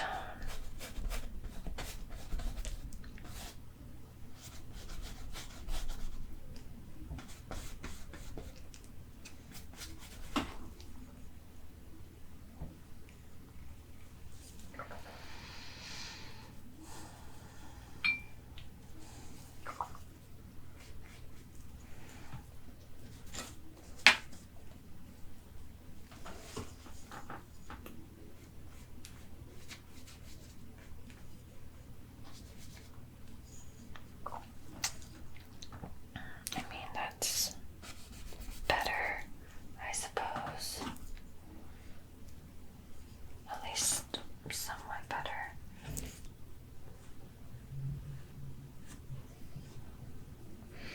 That highlight in there is really important, and also some of the space between the nose and the back eye, it needs to be kind of recreated, because I definitely think there's something going on a little funky on this side of her face, which I'm gonna be working on.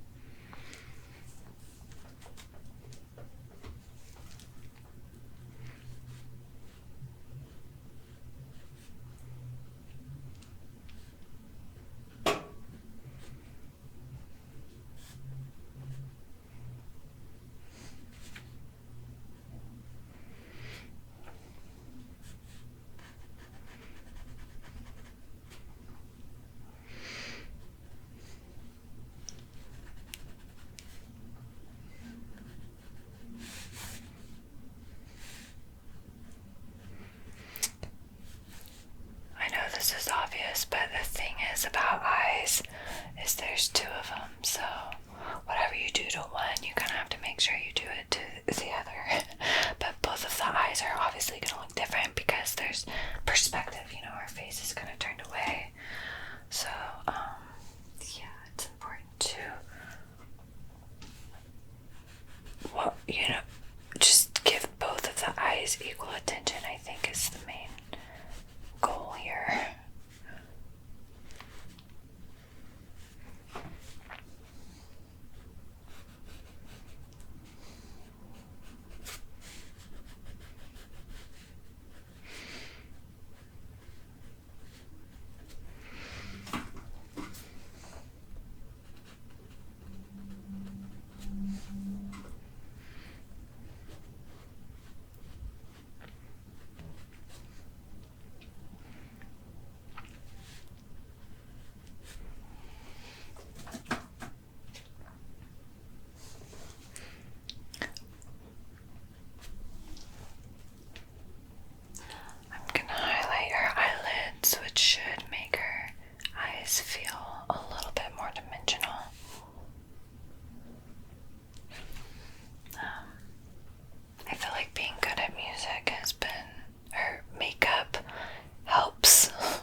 pushes, or illustration with realism and painting. It pushes the boundaries, in my opinion, because it makes it more unique and personal to the artist. And I feel like that through this painting I can see, I mean, there are going to be other things that I learned through it that I'm not aware of, I'm sure, but one thing I'm already learning is an illustrative way to approach the face, because it is super illustrative, but it's powerful. Like, if you can, and that's kind of what I like about this image here, is it's strong. Because it's got some realistic aspects, but it's also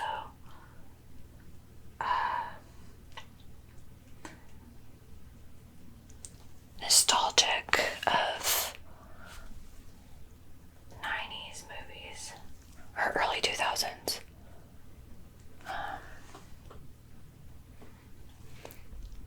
And nostalgia is a total drug. Oh my god, her eye is already like, it's totally coming forth. It's looking so good.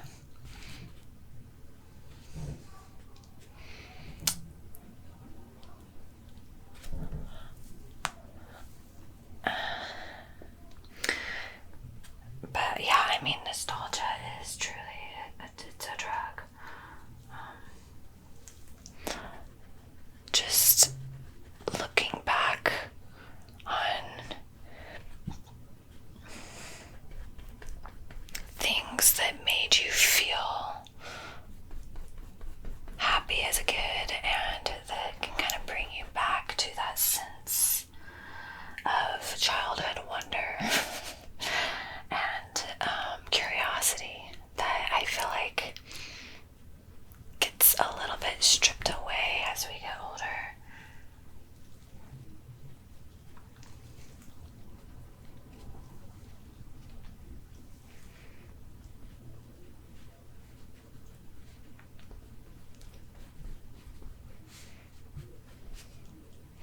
I mean, sometimes I think we, in our very feminist society, which I agree we need to be feminist, but you know, I think sometimes we get a little overboard, because I think sometimes we feel like that being feminist means not being feminine, or the absence or the rejection of beauty, or all things feminine or soft.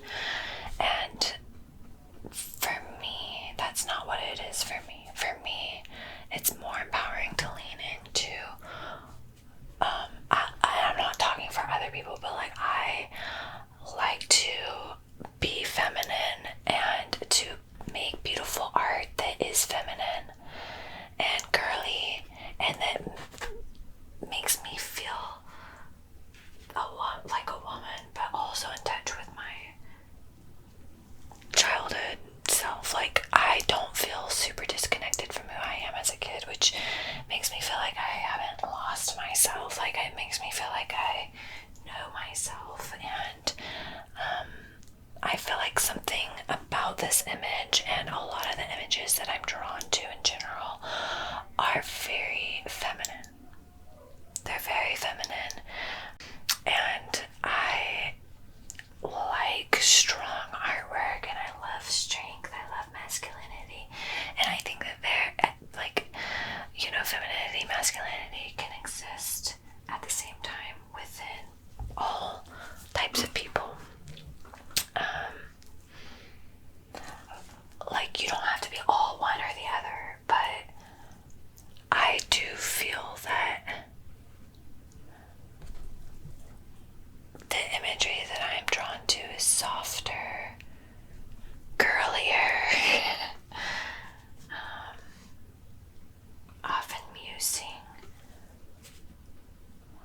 with like the female form in some way, which I think, I don't know, I mean, that's just what I'm drawn to in art. I mean, the male form, the male figure is also amazing. amazing and beautiful. Don't get me wrong. I do have artworks that are male form centered. So it's not like I dislike that. It's just not what I always gravitate to.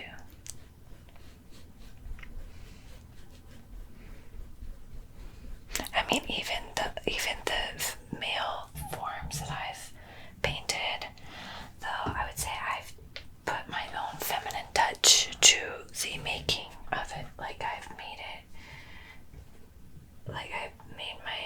it's through my female lens, which can never be separated from me or my art, you know. So that in and of itself makes it kind of what it is.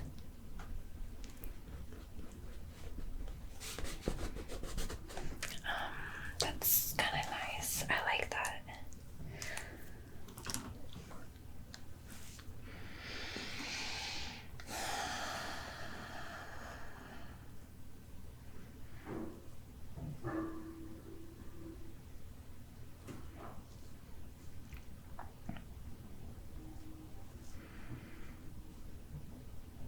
It does look better than it did. I think working on it while looking at the black and white image really, really, really helps. I mean, I think one quote that really says it best is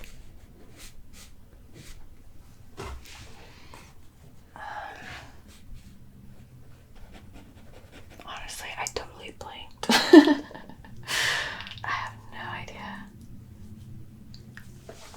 Oh, something. I don't know the exact quote, but it's in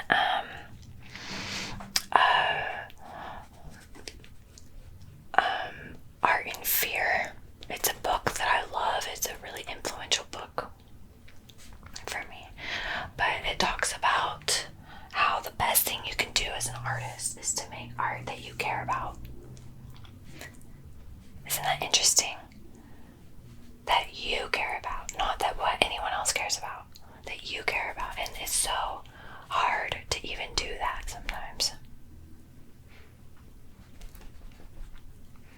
It's really hard to do that sometimes. To make art that you care about, because partway through, especially when it gets hard, you start questioning, okay, is this something that I actually care about? Is this worth my time? Especially if it, after you paint it, you dislike it, or it doesn't sell or something, or, maybe it's not received by the public the way that you anticipated. I don't know. I mean, all of these things happen as artists. And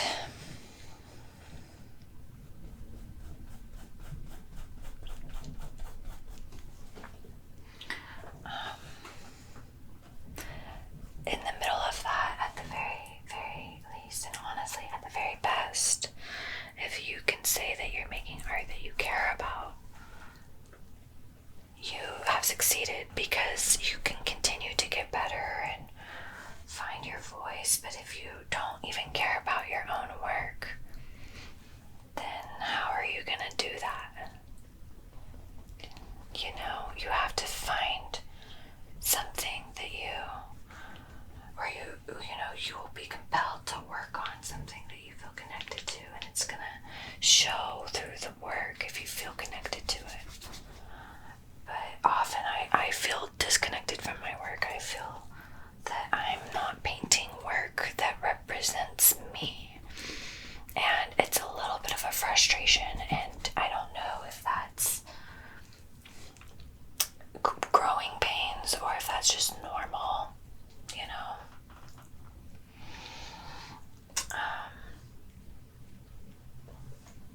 I am exploring different avenues of art and exploring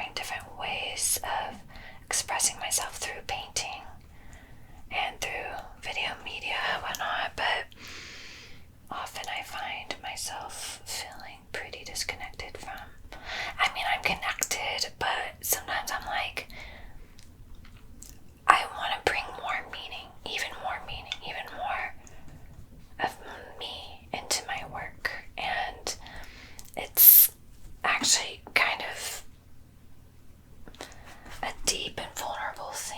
I mean, when you're doing something, when you're painting something that feels maybe like you're, for instance, this painting right now, it's partly my work, but it's partly the work of other artists, in a sense that it's not my character or whatever. And in a way that's kind of nice, because if you don't like it, it's not me that you don't like, it's not my work, my vision. I mean, it is, but it's not like my heart and soul. Like, when you start making artwork that is literally your heart and soul, and I do have art work out, like I have paintings and stuff that I've done, portraits recently, that I feel like truly expresses my heart and soul. It's harder when you receive criticism because you're laying it all out there, and people can say or receive it some type of way, any type of way. It's up to them. And often, which I mentioned, it doesn't always feel like I could, probably help people with their technique. I mean, you can learn from really anybody. Everybody has their own creative experience that they can offer to the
like my long curly hair. So yeah, but when I do decide to grow it out, it won't take long to get it to where I want it to, because my hair grows really, really, really fast.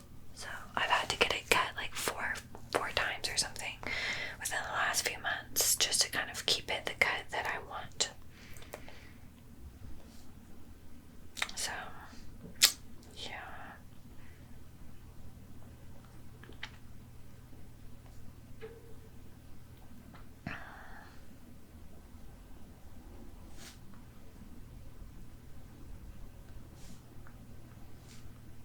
Alright. I really actually do want to be done with this relatively soon. I can tell I'm getting a bit impatient.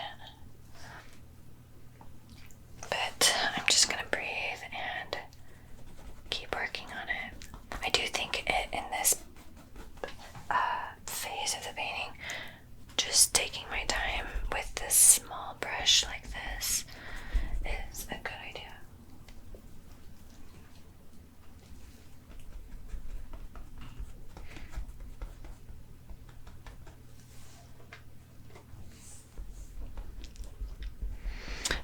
I have been thinking about some of the things that I would like to do over the next year or so, and part of me is like, yeah, do it, and the other part of me is like, okay, maybe I should just stay focused on what I am currently doing and not add something new in. But it's, sometimes if you do something very similar to what you're already doing, it just kind of adds a different aspect to what you're already doing, rather than it being totally out of left field. So we'll see. I'm gonna have to make a list of all of the things that I would like to actually accomplish over the next couple of years, but make them less egotistical goals. I feel like in the past I've had some egotistical goals, which is why the universe did not reward my goal setting, because they just weren't like, in alignment with my greater good. I feel like if I make goals for myself that are also not grounded all in my ego to make me look cool, it'll be better. Because for instance, I don't want to think about, I want this XYZ because of how it'll make me look to other people. I need to be honest with myself and think more about, like, I want this because it's going to make me happier. Not happy like in a superficial way, but for instance, instead of saying, okay, I want to start selling my art for $100,000, I'm going to say, okay, I want to make an impact on people's lives with my art. You see the difference? I want to consider, how can I give back to people, rather than just thinking about how it affects me, and prioritize impact over other things like money, and impact for the good, not just any kind of impact, but for the good. Changing people for the better through vulnerability, or through art making, or inspiring them to be more creative, those types of things, rather than just like, oh, I want to reach 1 million subscribers. I want to think of like, okay, I want to make a body of work online that I feel super proud of, that helps people on a deep level, and that changes their lives in a profound way, like things like that. It's a subtle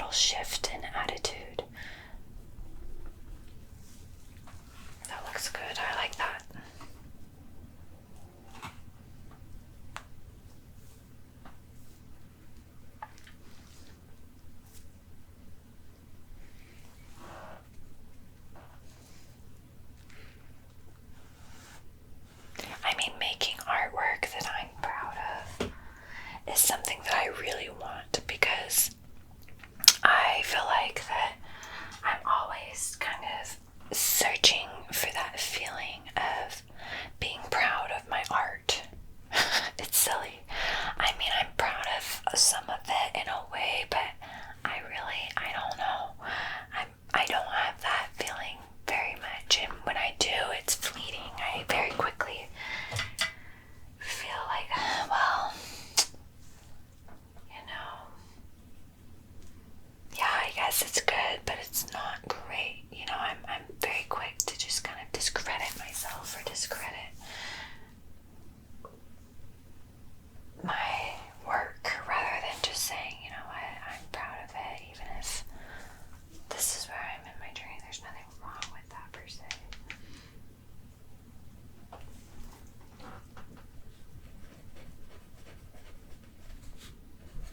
That looks good.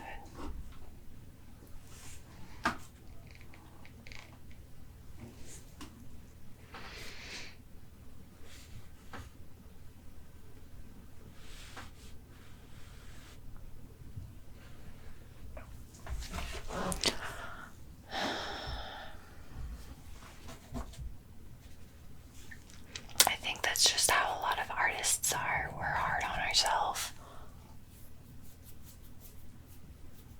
We're hard on our art. I mean, I am excited to see what I can do, because I have not really given myself a full chance. Hang on, I'm gonna record this little part. I haven't really given myself a full chance to be as good of an artist as I think I can be.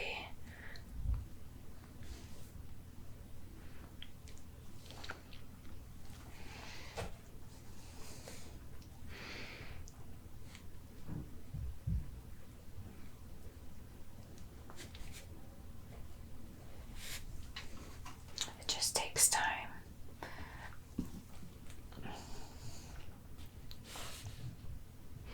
Alright, I'm gonna record this part too.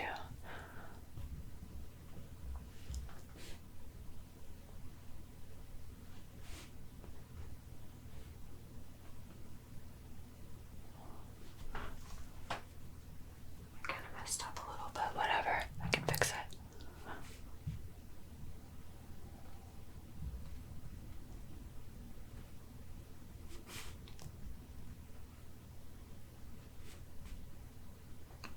That's good.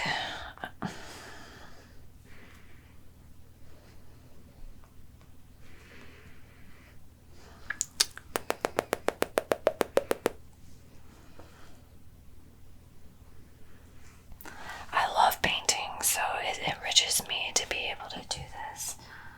And yeah, sometimes I'm like, okay,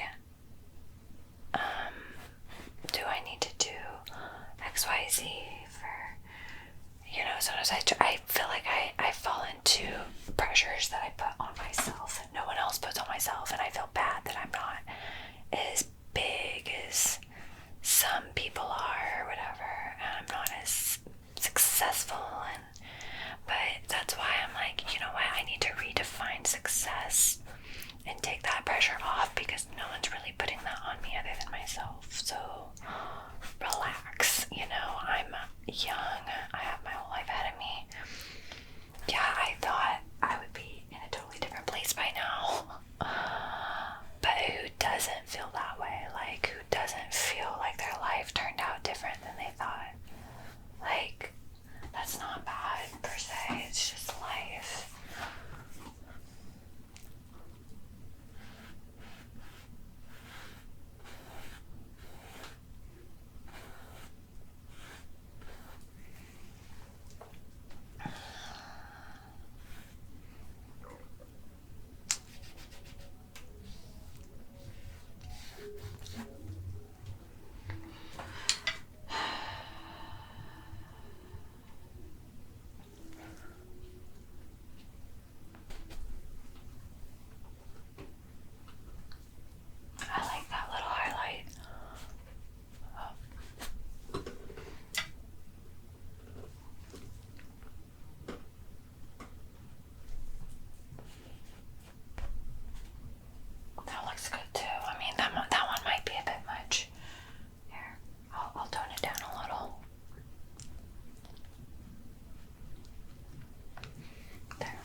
is kind of a conscious effort to just be like, okay, I'm in a good place in my life, because our society is so much like, oh, go for bigger, better, more, keeping up with the Joneses. Hang on, I really like these little brush marks. I'm gonna do a little video moment.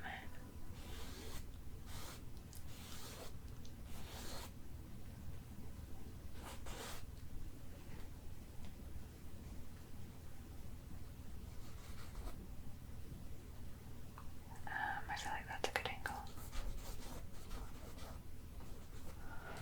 But yeah, if you're curious, I put all of this kind of together in video. Like I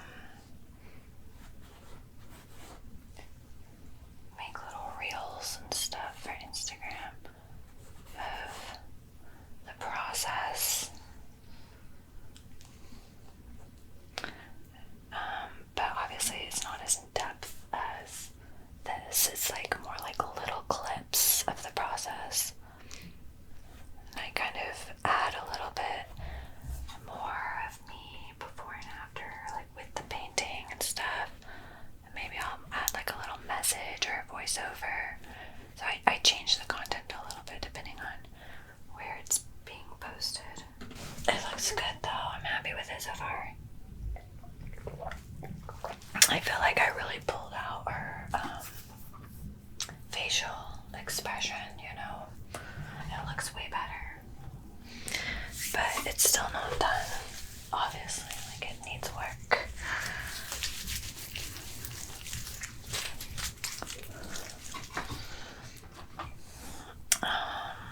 Alright, yeah, let's do this. Wash. Make this darker.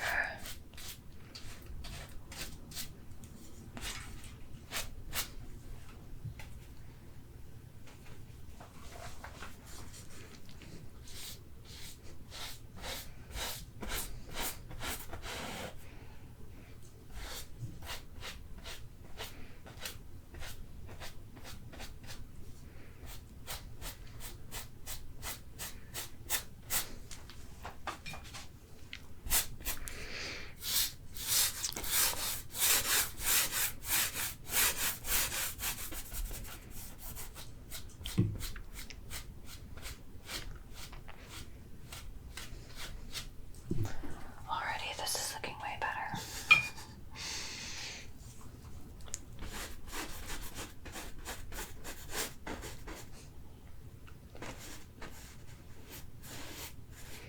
I'm telling you, making things darker really, really helps. And on the same note, highlighting really helps. Both help a lot.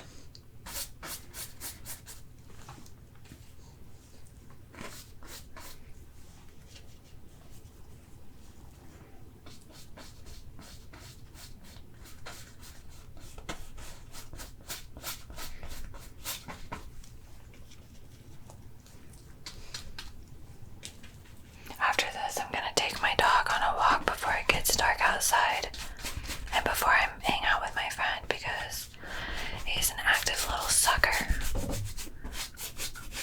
He's a good boy though.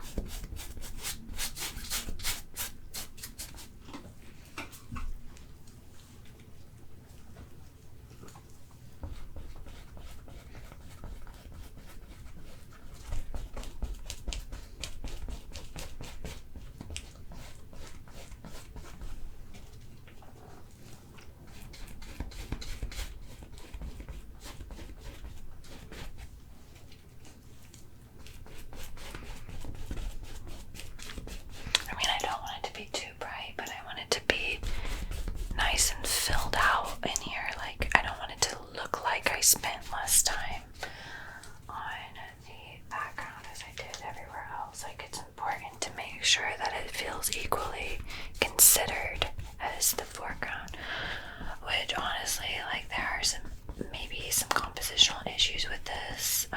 It's perfectly centered, which could be problematic, which I like centered things, so whatever. The other thing is, like, there isn't really anything going on in the background other than just a backdrop. Like, that could be technically a bit problematic, but that's why in the paintings that I am going to be creating from my imagination, that are whimsical as well as combined with realism, I plan on doing backgrounds, and I have one in a local gallery right now that's very whimsical. It's from my imagination, but I do also pull from reality. Like, I used one of my own pictures that was taken of me as the reference image, so that in and of itself gives it a little bit more of a realistic vibe. Gives it more of a realistic vibe, just using like a reference image at all. But I turned myself into a fairy in the painting, and then surrounded myself with all of these different creatures. And I don't usually post videos like that of the art making process. I'm usually posting videos on YouTube and Twitch of like the more recognizable characters, but I intend on sharing that side of myself with you in the near future, and going back and forth between both, because there is something to be said about enjoying pop culture and stuff. I mean, I think I am a little bit of a pop artist in a way. Like, I do use pop culture as like, I allow that to influence my work, and I reference it a lot in my work, but I don't think that defines me all the way. I think I have many types of creative styles that I like to kind of go back and forth in between, but yeah, still in the process of kind of developing my voice in painting for sure.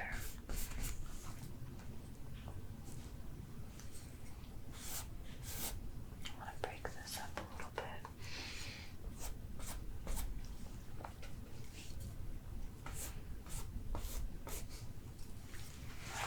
I like the little bits of purple in her hair.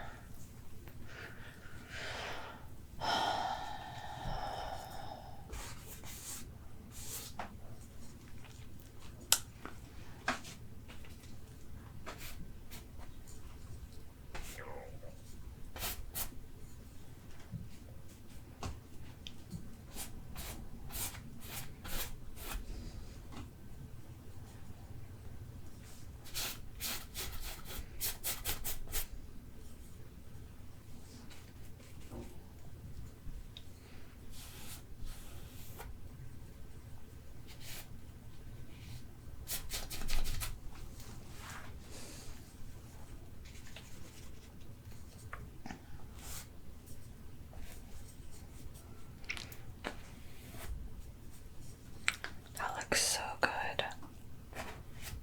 I'm really, really excited about this. I do want to work on the forehead a little. It still is throwing me off a bit. It just needs to be shaded more.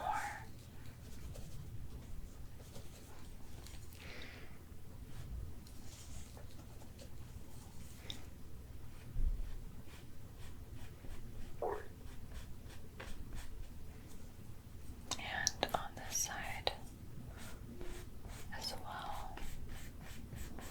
Now I have to obviously like blend. And I do that just by taking the lighter color medium values, kind of working it into what's already there.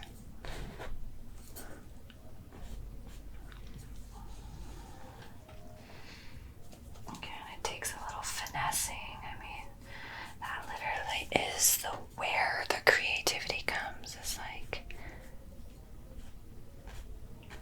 your personal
she does look way better now than she did. I mean, I don't blame people not wanting to watch the process when they see how bad it looks at first. And I try to tell them as they come in, hey, this I know it looks bad, but it's gonna look better when I'm done. But also, it's like the people who know me and know my art process, they know that that's just part of it, and the ones who watch the process, you know, more power to them. But like when I start another painting after this one, it's gonna look really bad. At the first stages, that's just part of it. That's just the natural. It doesn't look good right away. It just takes time to fully develop it and to show its potential.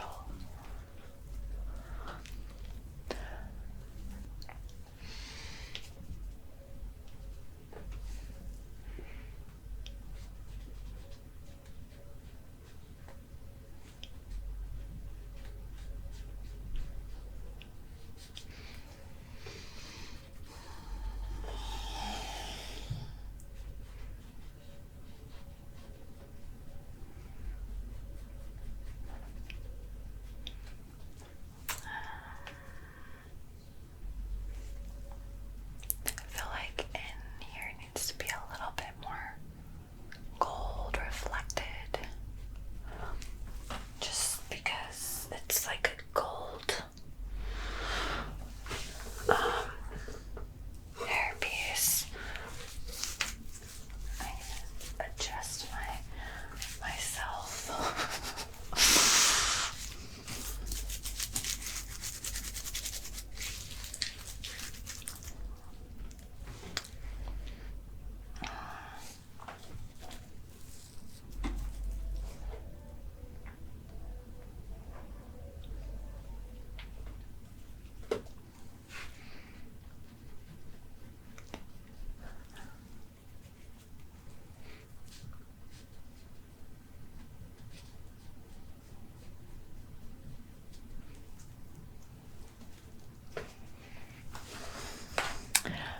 As I was focusing on the face, I was kind of neglecting some of these other areas of the image, so I'm glad I'm spending some time kind of going back in, fixing it.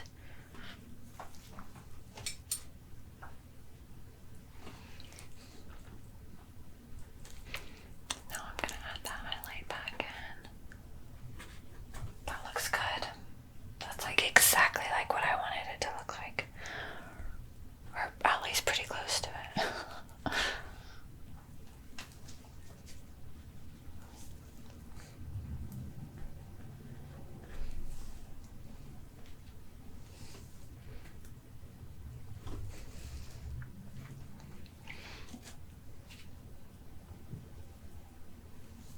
I'm going to make her jawline a little bit more crisp. Little things like that add up.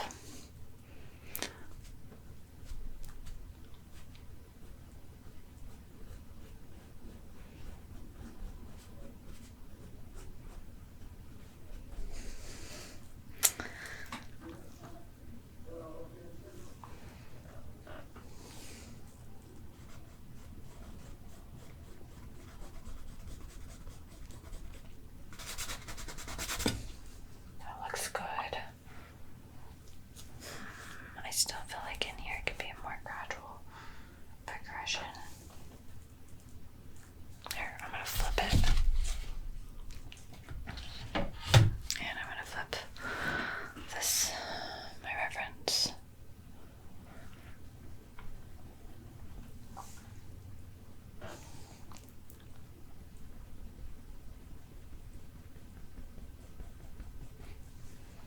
I'm telling you, this arm has been a pain in the butt. Sometimes the most random things that you wouldn't think would be hard to paint just somehow is. It's just for whatever reason, the lighting or something about it is just kind of kicking your ass a little bit. I mean, I'll figure it out. It just, sometimes you're like, damn,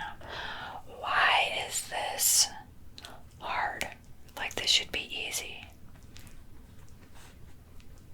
I mean, welcome to the painter's experience.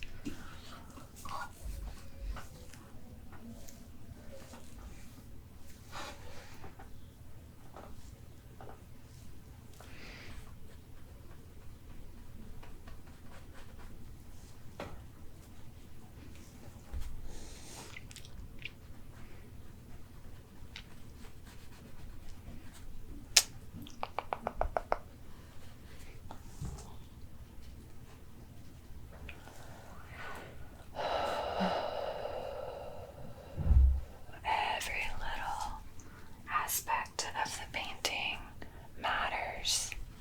Even like this little armpit area.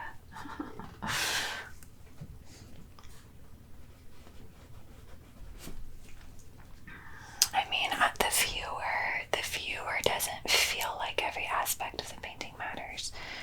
The viewer just kind of takes it in as a whole, but as the painter, you really have to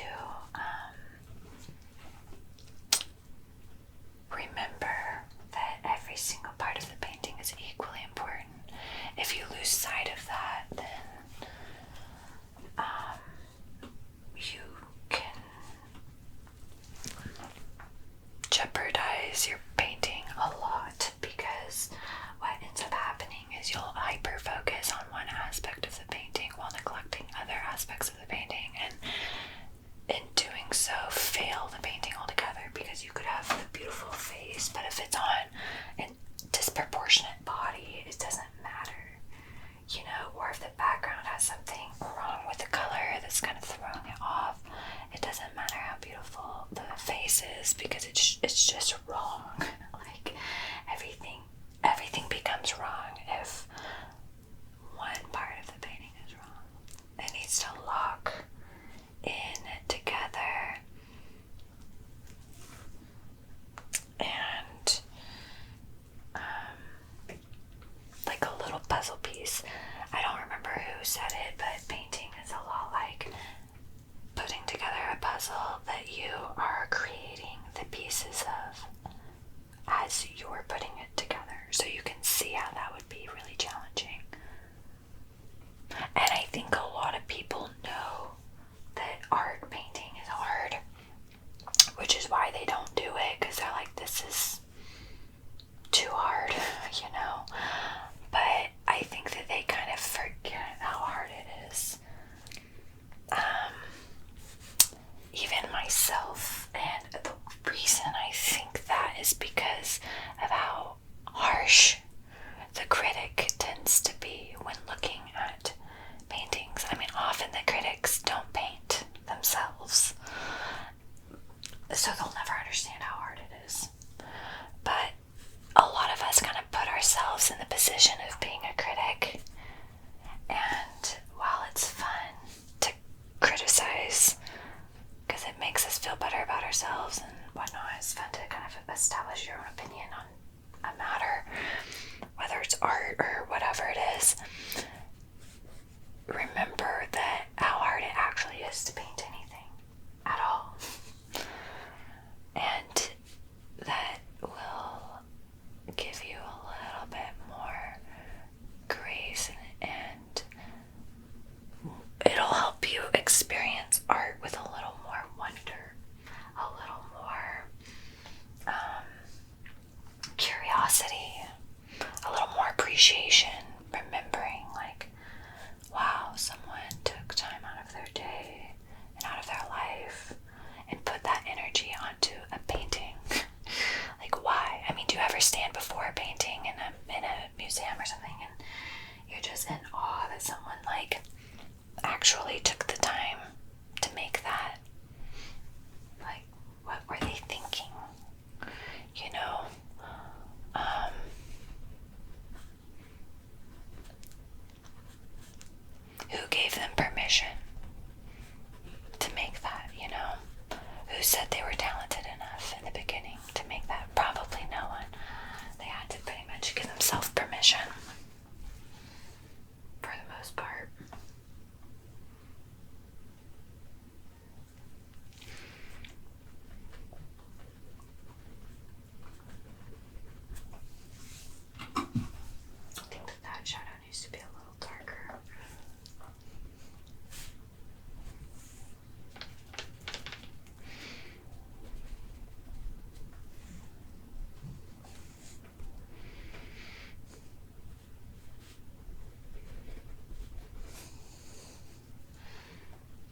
right shape of color. I mean, it's not just the right color, but the right shape of color in the right spot.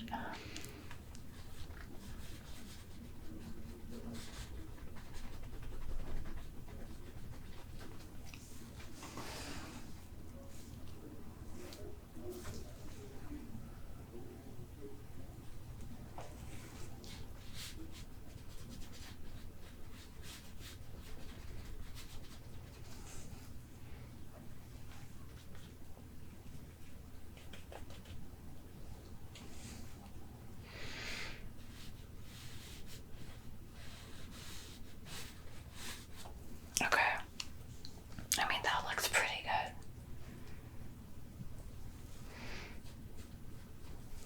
Let's flip it.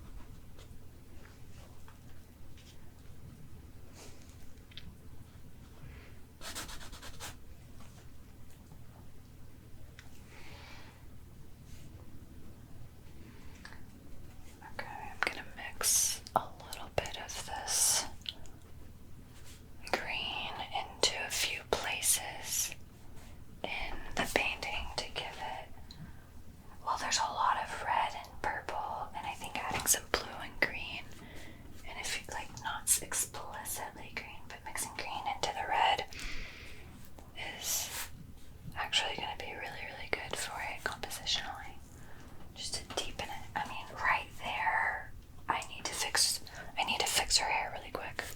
I will say I forgot to do that.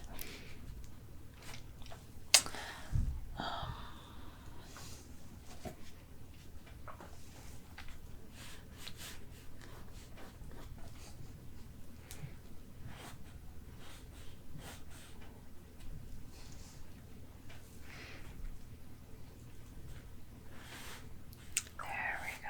It's like I'm trying to get the curls to look effortless. And I also want the highlights to feel voluminous. Like that feels more voluminous than it did before.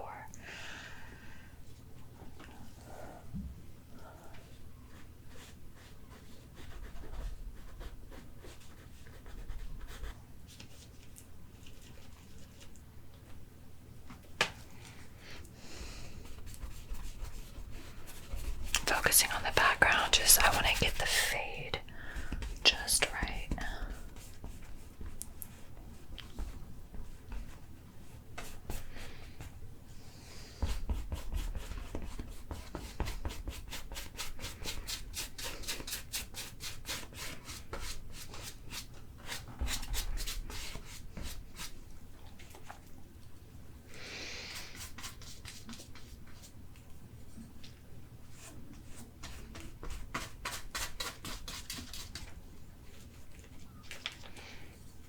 I'm also considering making my next ASMR painting video soft spoken rather than a full-on whisper.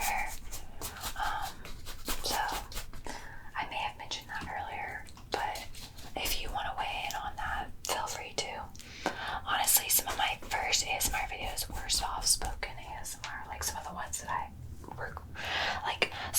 my first ASMR videos that I watched, not the ones that I created. I don't know if I know that I do have some earlier soft-spoken videos, but I think somewhere along the way I just kind of did more of the whispered content because maybe that's just because what I prefer. I mean, I do like soft-spoken, but I enjoy whispered so much.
just kind of work on the makeup again a little bit more.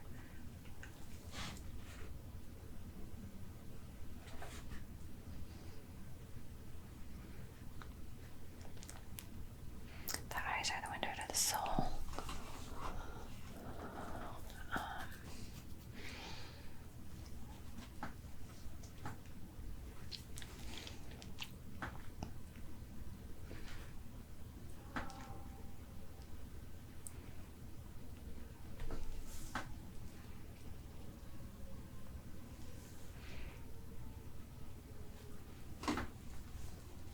Need to make sure I get the eyelashes in there, because I kind of did away with them in the process of fixing the highlight.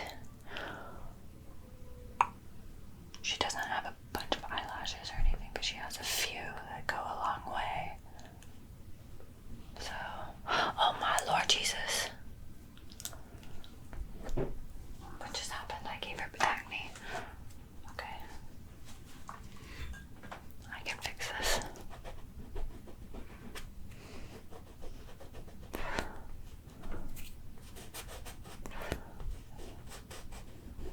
Just kind of rub it away. Alright, we're good. That was a close call.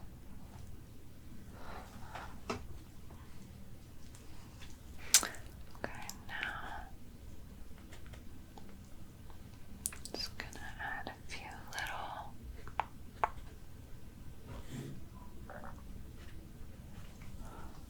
eyelashes here and there. I mean, I do think there needs to be a little bit of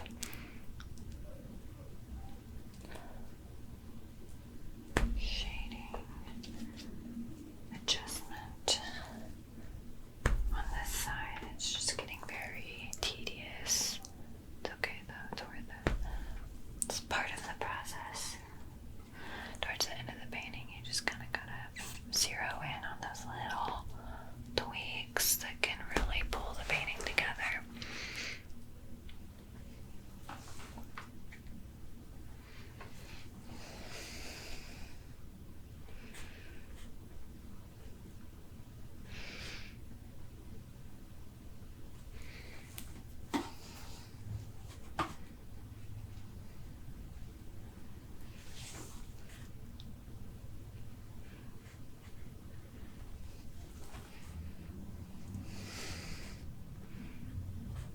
I mean, that was maybe too much on the brow.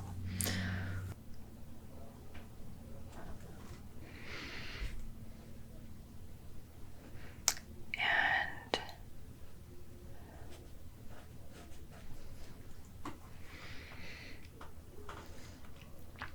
I think it's easy for people to say, to have the solution on the outside to problems, but when they're actually there, they realize how hard it is to actually apply that solution.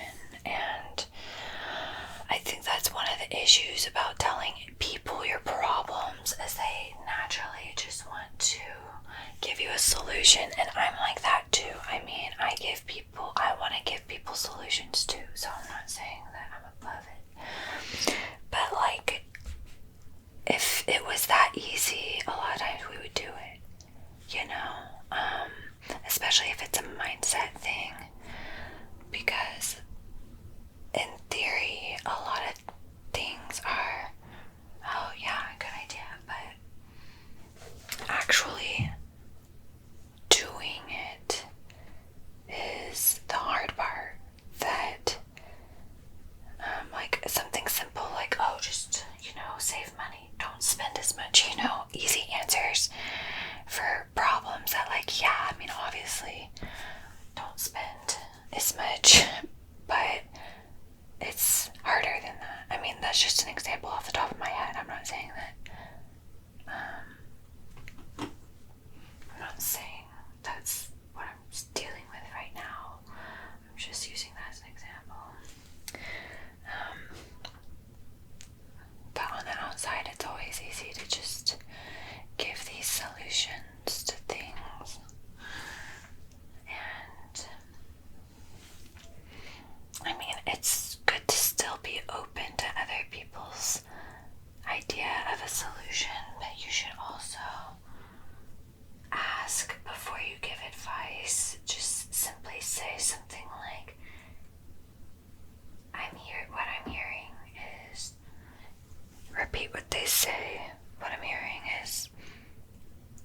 you're feeling really unloved or unseen in your relationship, do you want me to just listen right now, or do you want my feedback and advice?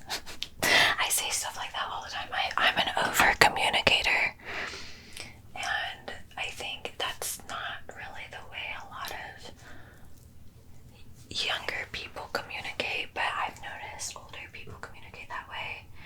You know, a lot of older people have way better communication skills, and I really like that about older people, because I mean, just because you're older doesn't mean that you have good communication skills, but like, it's even harder to find a younger person who has good communication skills, because I think it's a learned thing, you know. A lot of people don't have the privilege of meeting someone or learning how to have good communication skills through example or whatever. I would say that my mom is a really good communicator, and I kind of got that from her. And I'm not always a good communicator, but I think I use certain communication techniques or scripts or phrases that I know like help or could help calm the situation or encourage the other person to feel more open or more at ease.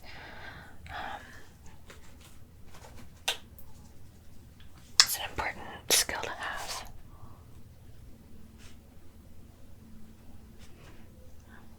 I mean, we all have problems. It just is what it is. Nobody is perfect.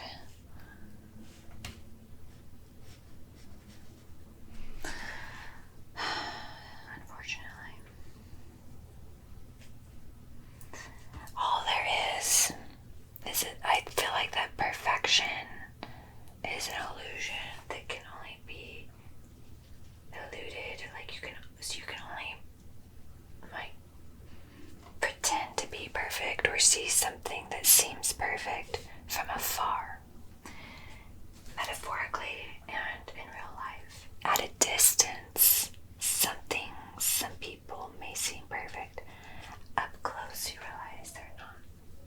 It's like that for everything, you know. You could, see a relationship on social media, and close up you realize that it's not as real as it, or not as happy as they think or as they portray. Or you might see someone from afar and they look really attractive, and then you get up close and you realize they have some flaws that you didn't notice from afar. Whether they're like physical flaws or personal development flaws.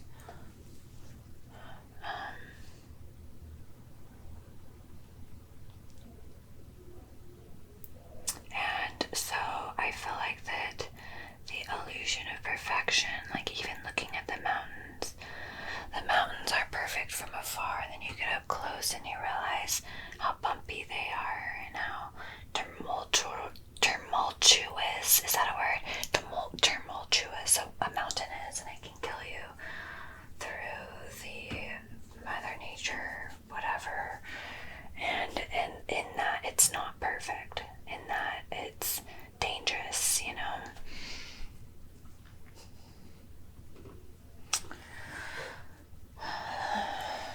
It's just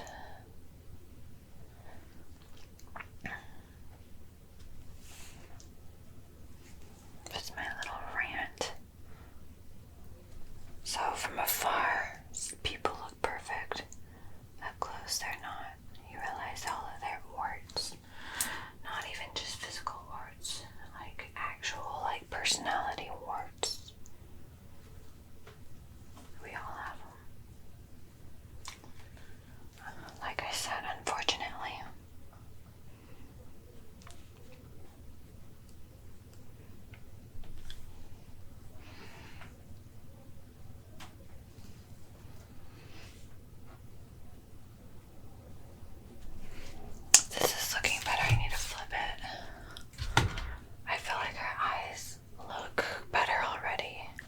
for sure.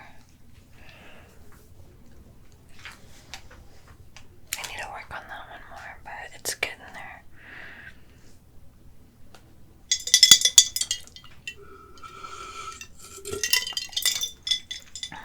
Visually, that you can progress your painting further.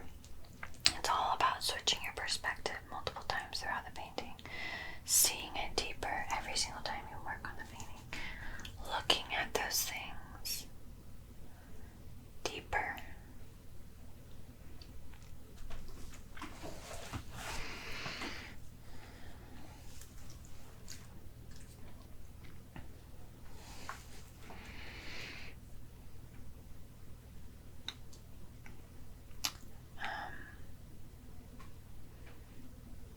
Using a reference and looking at your reference deeply is really important for my process. I mean, literally, whether it's a physical thing or something you set up on your own, like, okay, a reference could be 2-dimensional or 3-dimensional. It could be a still life. It could be anything.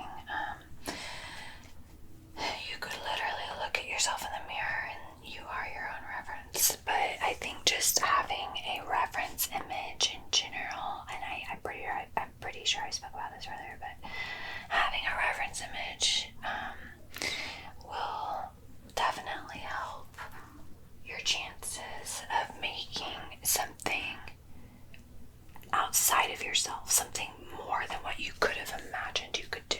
Because when you're pulling from something outside of yourself as an artist, you will surprise yourself what all you can actually achieve creatively. But you have to mentally, and you have to pull from sources outside of yourself. I mean, you do need to tap into inside of yourself. It's this balance of internal world meets external world. I'm telling you, as a painter, if you're all internal world, your paintings are gonna look like crap. Like, you have to be observant of the world around you to a wacky level, okay? Like, weirdly observant, slow down, really trip out on something. When you look at something for a long time, when you're painting for a long time, you do kind of start tripping a little. Like, not to the point that you're like, whoa, oh my god, but like things start looking different, okay? Because you're so focused on it. And you really have to kind of get to that point. And yeah, you'll go through likely moments where you question, should I even be painting this? Do I even like my subject? Because as a painter, we often think about the painting. It's okay. We often think about the painting process. And sometimes we lose sight of the subject, or vice versa. Sometimes we focus so much on the subject that we lose sight of the actual process of the painting.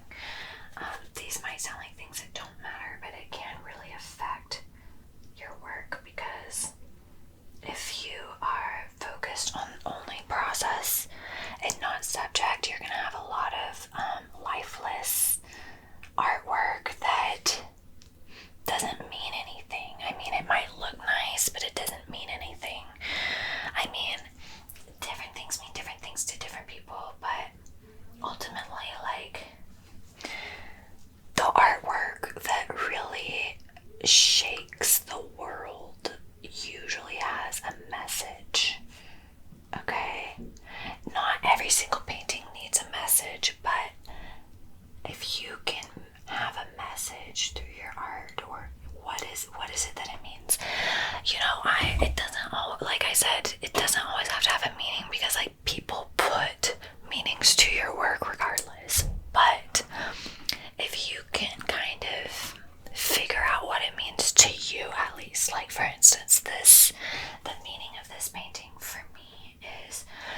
meshing illustration with painting while homaging to the nostalgia of my childhood and nodding to some of my favorite, one of my favorite childhood movies, and allowing myself as a creative to paint something because I like it, not because I think it will sell or because I think other people will like it, or not because I think it's impressive, but because I actually just like it.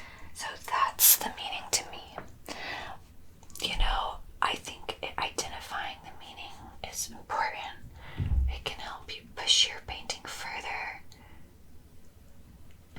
It doesn't need to mean all things to all people. Somebody else might see it and it might mean something else to them. And some people, they might not feel anything when they look at your work. Your work doesn't have to be for everybody. It can be for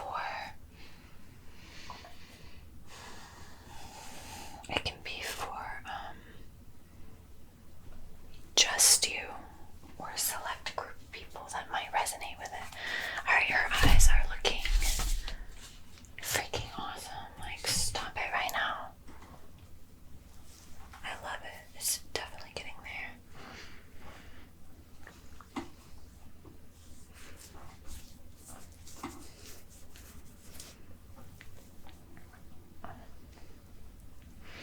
I feel like I need to stretch. One sec.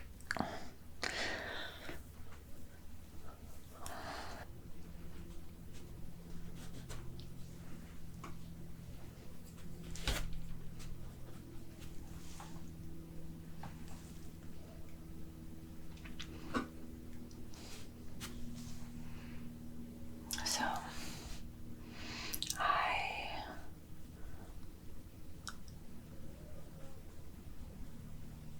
just trying to blend all that in, make it look correct, the right highlight in the right spot. I'm telling you, makeup, knowing how to do makeup can really help when it comes to painting. I mean, makeup is painting, it's painting the face. So,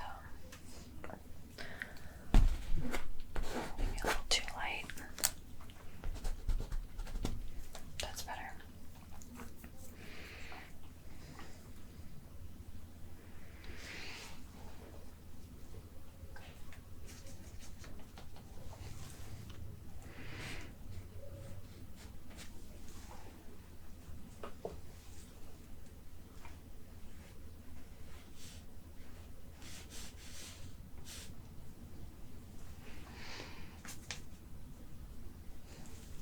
I need to work on her eyebrow.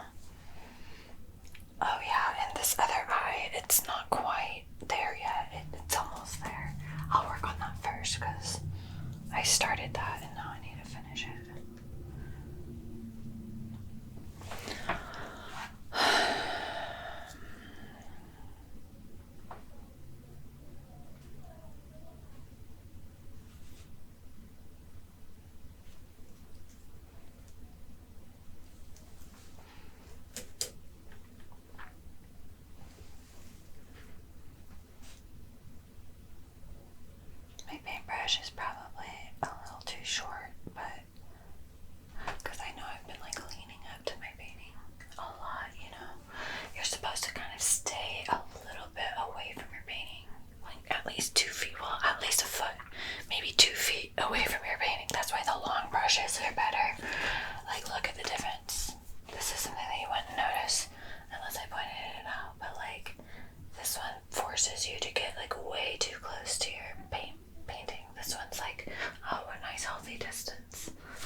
using some fluorescent pink and mixing it with my darker maroon purple to get this dark yet vibrant red shade. Like, that's nuts. Like, I'm gonna have to definitely figure out how to blend that in, but it's so cool.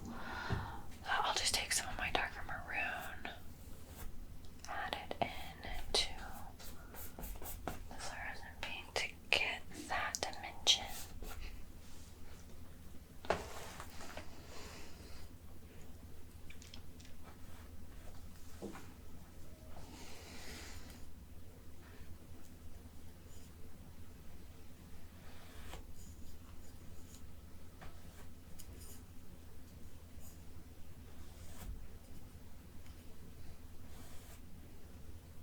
I mean, that's already looking really good.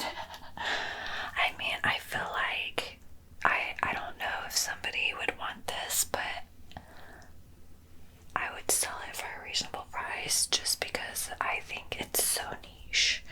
I mean, either you really, really like nostalgic Hercules, early, 2000s, late 90s animation, or you just don't care and you're like, what's that? Why are you painting this? I mean, that's why if somebody wants it, I would let it go for pretty cheap. Even though it's really, really well done, I just feel like whoever would be willing to buy it deserves it, just because it's such a niche type of painting. Certain paintings that I do, I'm like, well, everyone's gonna like this painting. Like, how could they not,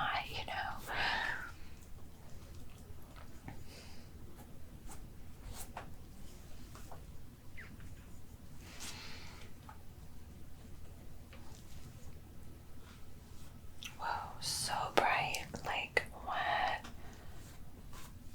I'm mixing it in some of my other colors.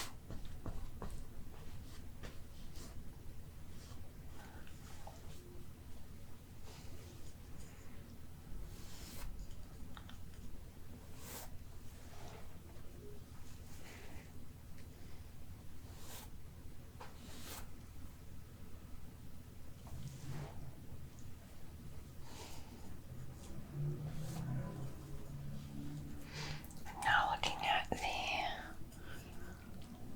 color version of my reference, just so that I can make sure I'm picking up the volume of color, because now I have the lightness or darkness of everything really set in stone.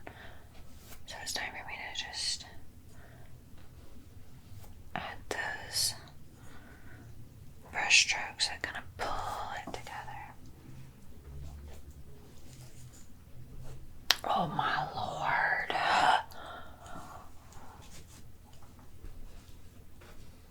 Okay.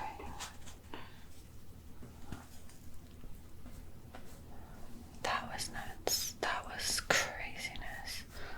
Like I said, sometimes you just lose control of the paint and it's like, what?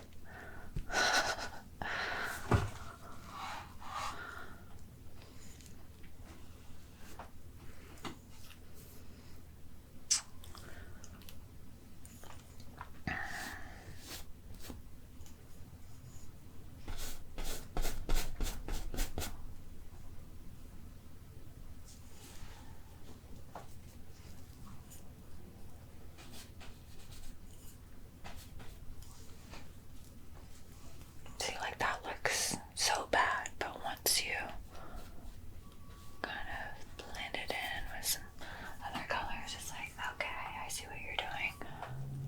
It has to look bad before it looks good. It's important. It's important to kind of mess it up a little.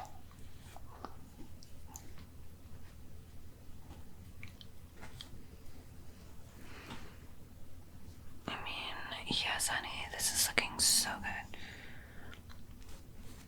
There needs to be a little bit of red in the pendant. Maybe even a little bit of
between like thin and thick, and like do washes of like thin washes over thick. I mean, like look at how magic that is. I mean, I like to do stuff like that. So I don't know if that's like a admirable technique. I mean, I don't remember just someone showing me to do that. I just kind of started doing that, like, okay, and I'm seeing now this is all connected.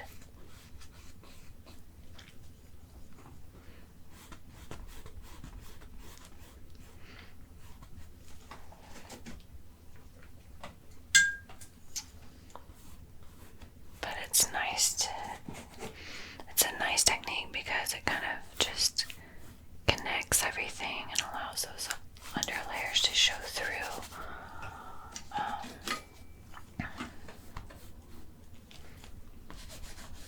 So yeah,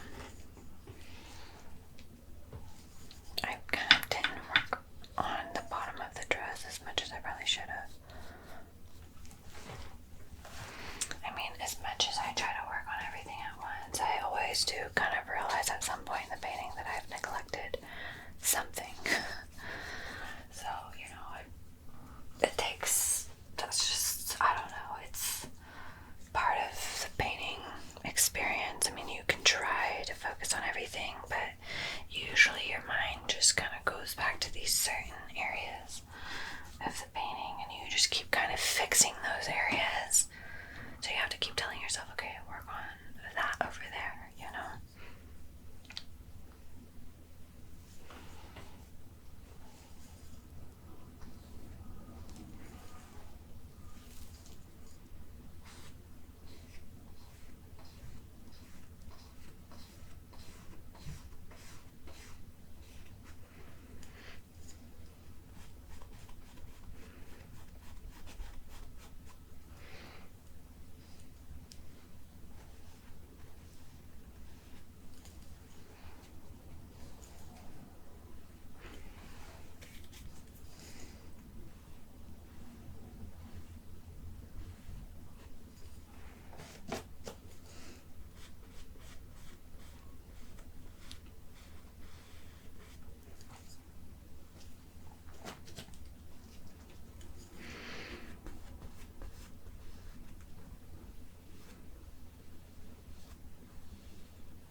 I can tell I'm focusing because I'm being really quiet.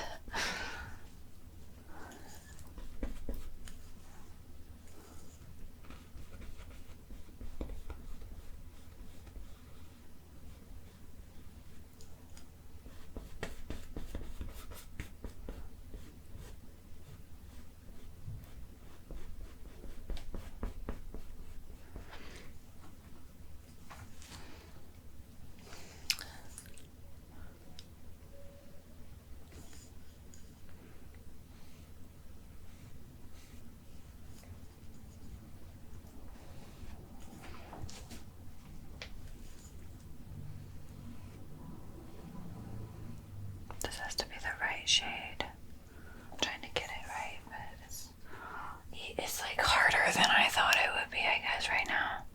Just this, their dress in general, it's, the light is a little just challenging. I got it, it's fine, it's gonna look good when it's done. Whatever.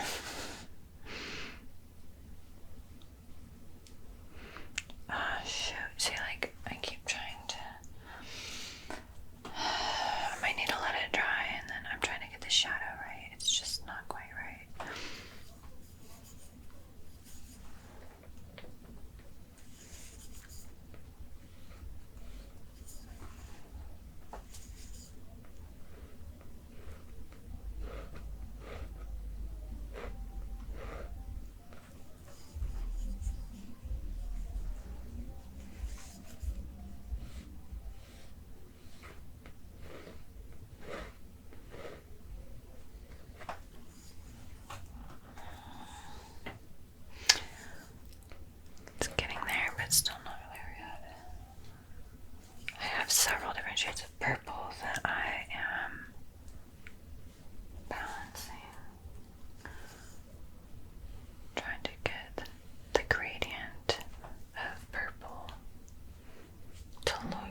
it needs to be shaded again. It's like so annoying. I'm trying to find that right balance of color. Okay, that's it. Pretty sure that's it.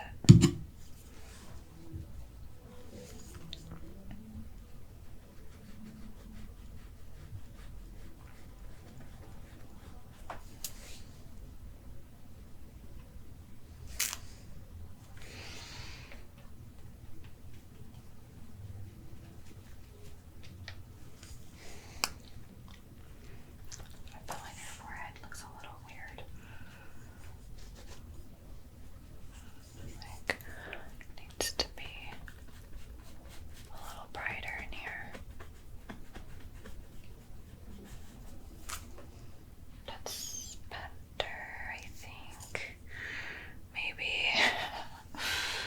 It's either better or worse. I'm not sure yet which one.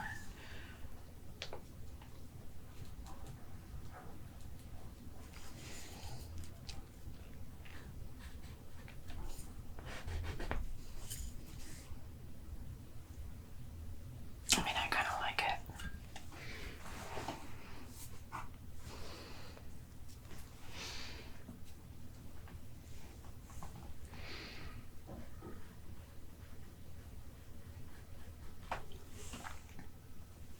Gonna work a little bit on her ear.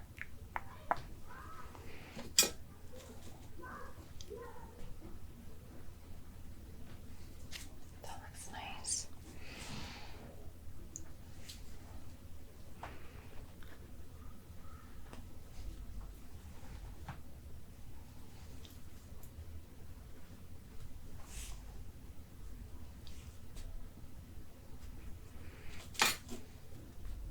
I've been kind of ignoring her ear a little bit because, I mean, it's an ear. Definitely not my most exciting, not the most exciting thing to paint.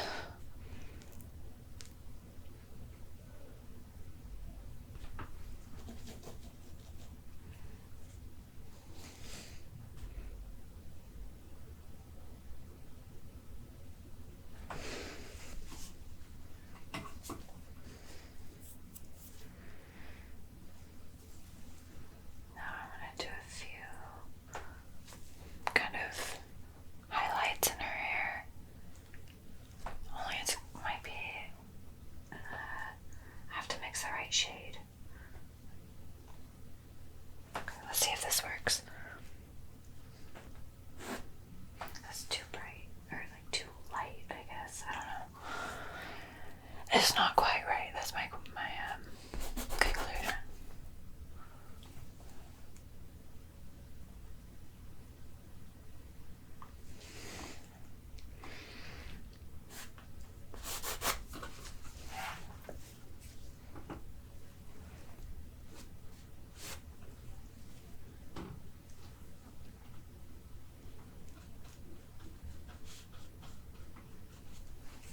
That looks so cool.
progression of like starting out simple, then adding the complexities to it as I develop the painting.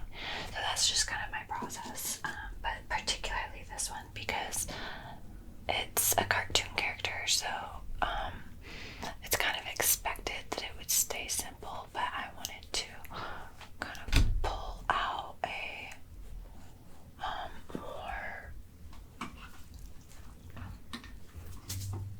dimensional, almost I don't know what you would call it, like almost like a Disney Pixar vibe from that. So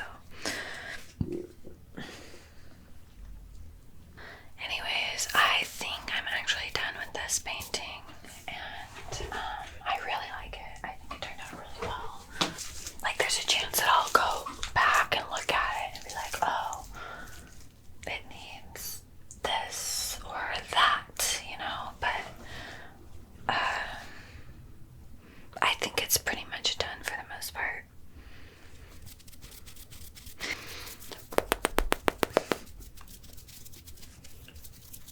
Anyways,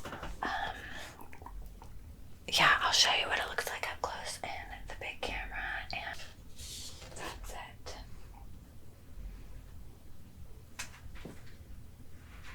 And I match it.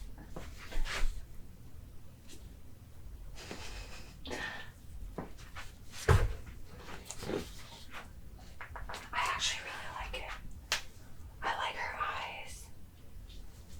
And I hope that I can use some of this style in my own kind of more creative works that are from my imagination, because it's somewhere between realism and cartoon, and I really like that. I enjoy it. It's different, you know? So, and I of course wanted to match the painting, which I try to do most of the time, but sometimes I'm just like, I don't match today. But I find when I match my painting, it's just this nice, satisfying realization for my viewers. So I very much appreciate you being here, and I hope you have an amazing rest of the day or evening, depending on what time it is, your time. I really enjoyed making this. Again, look at how good it looks. I love the shine too. That's just because I'm using, you know, I think the shine comes from like my nice paint. I'm seeing something on the nose. One sec.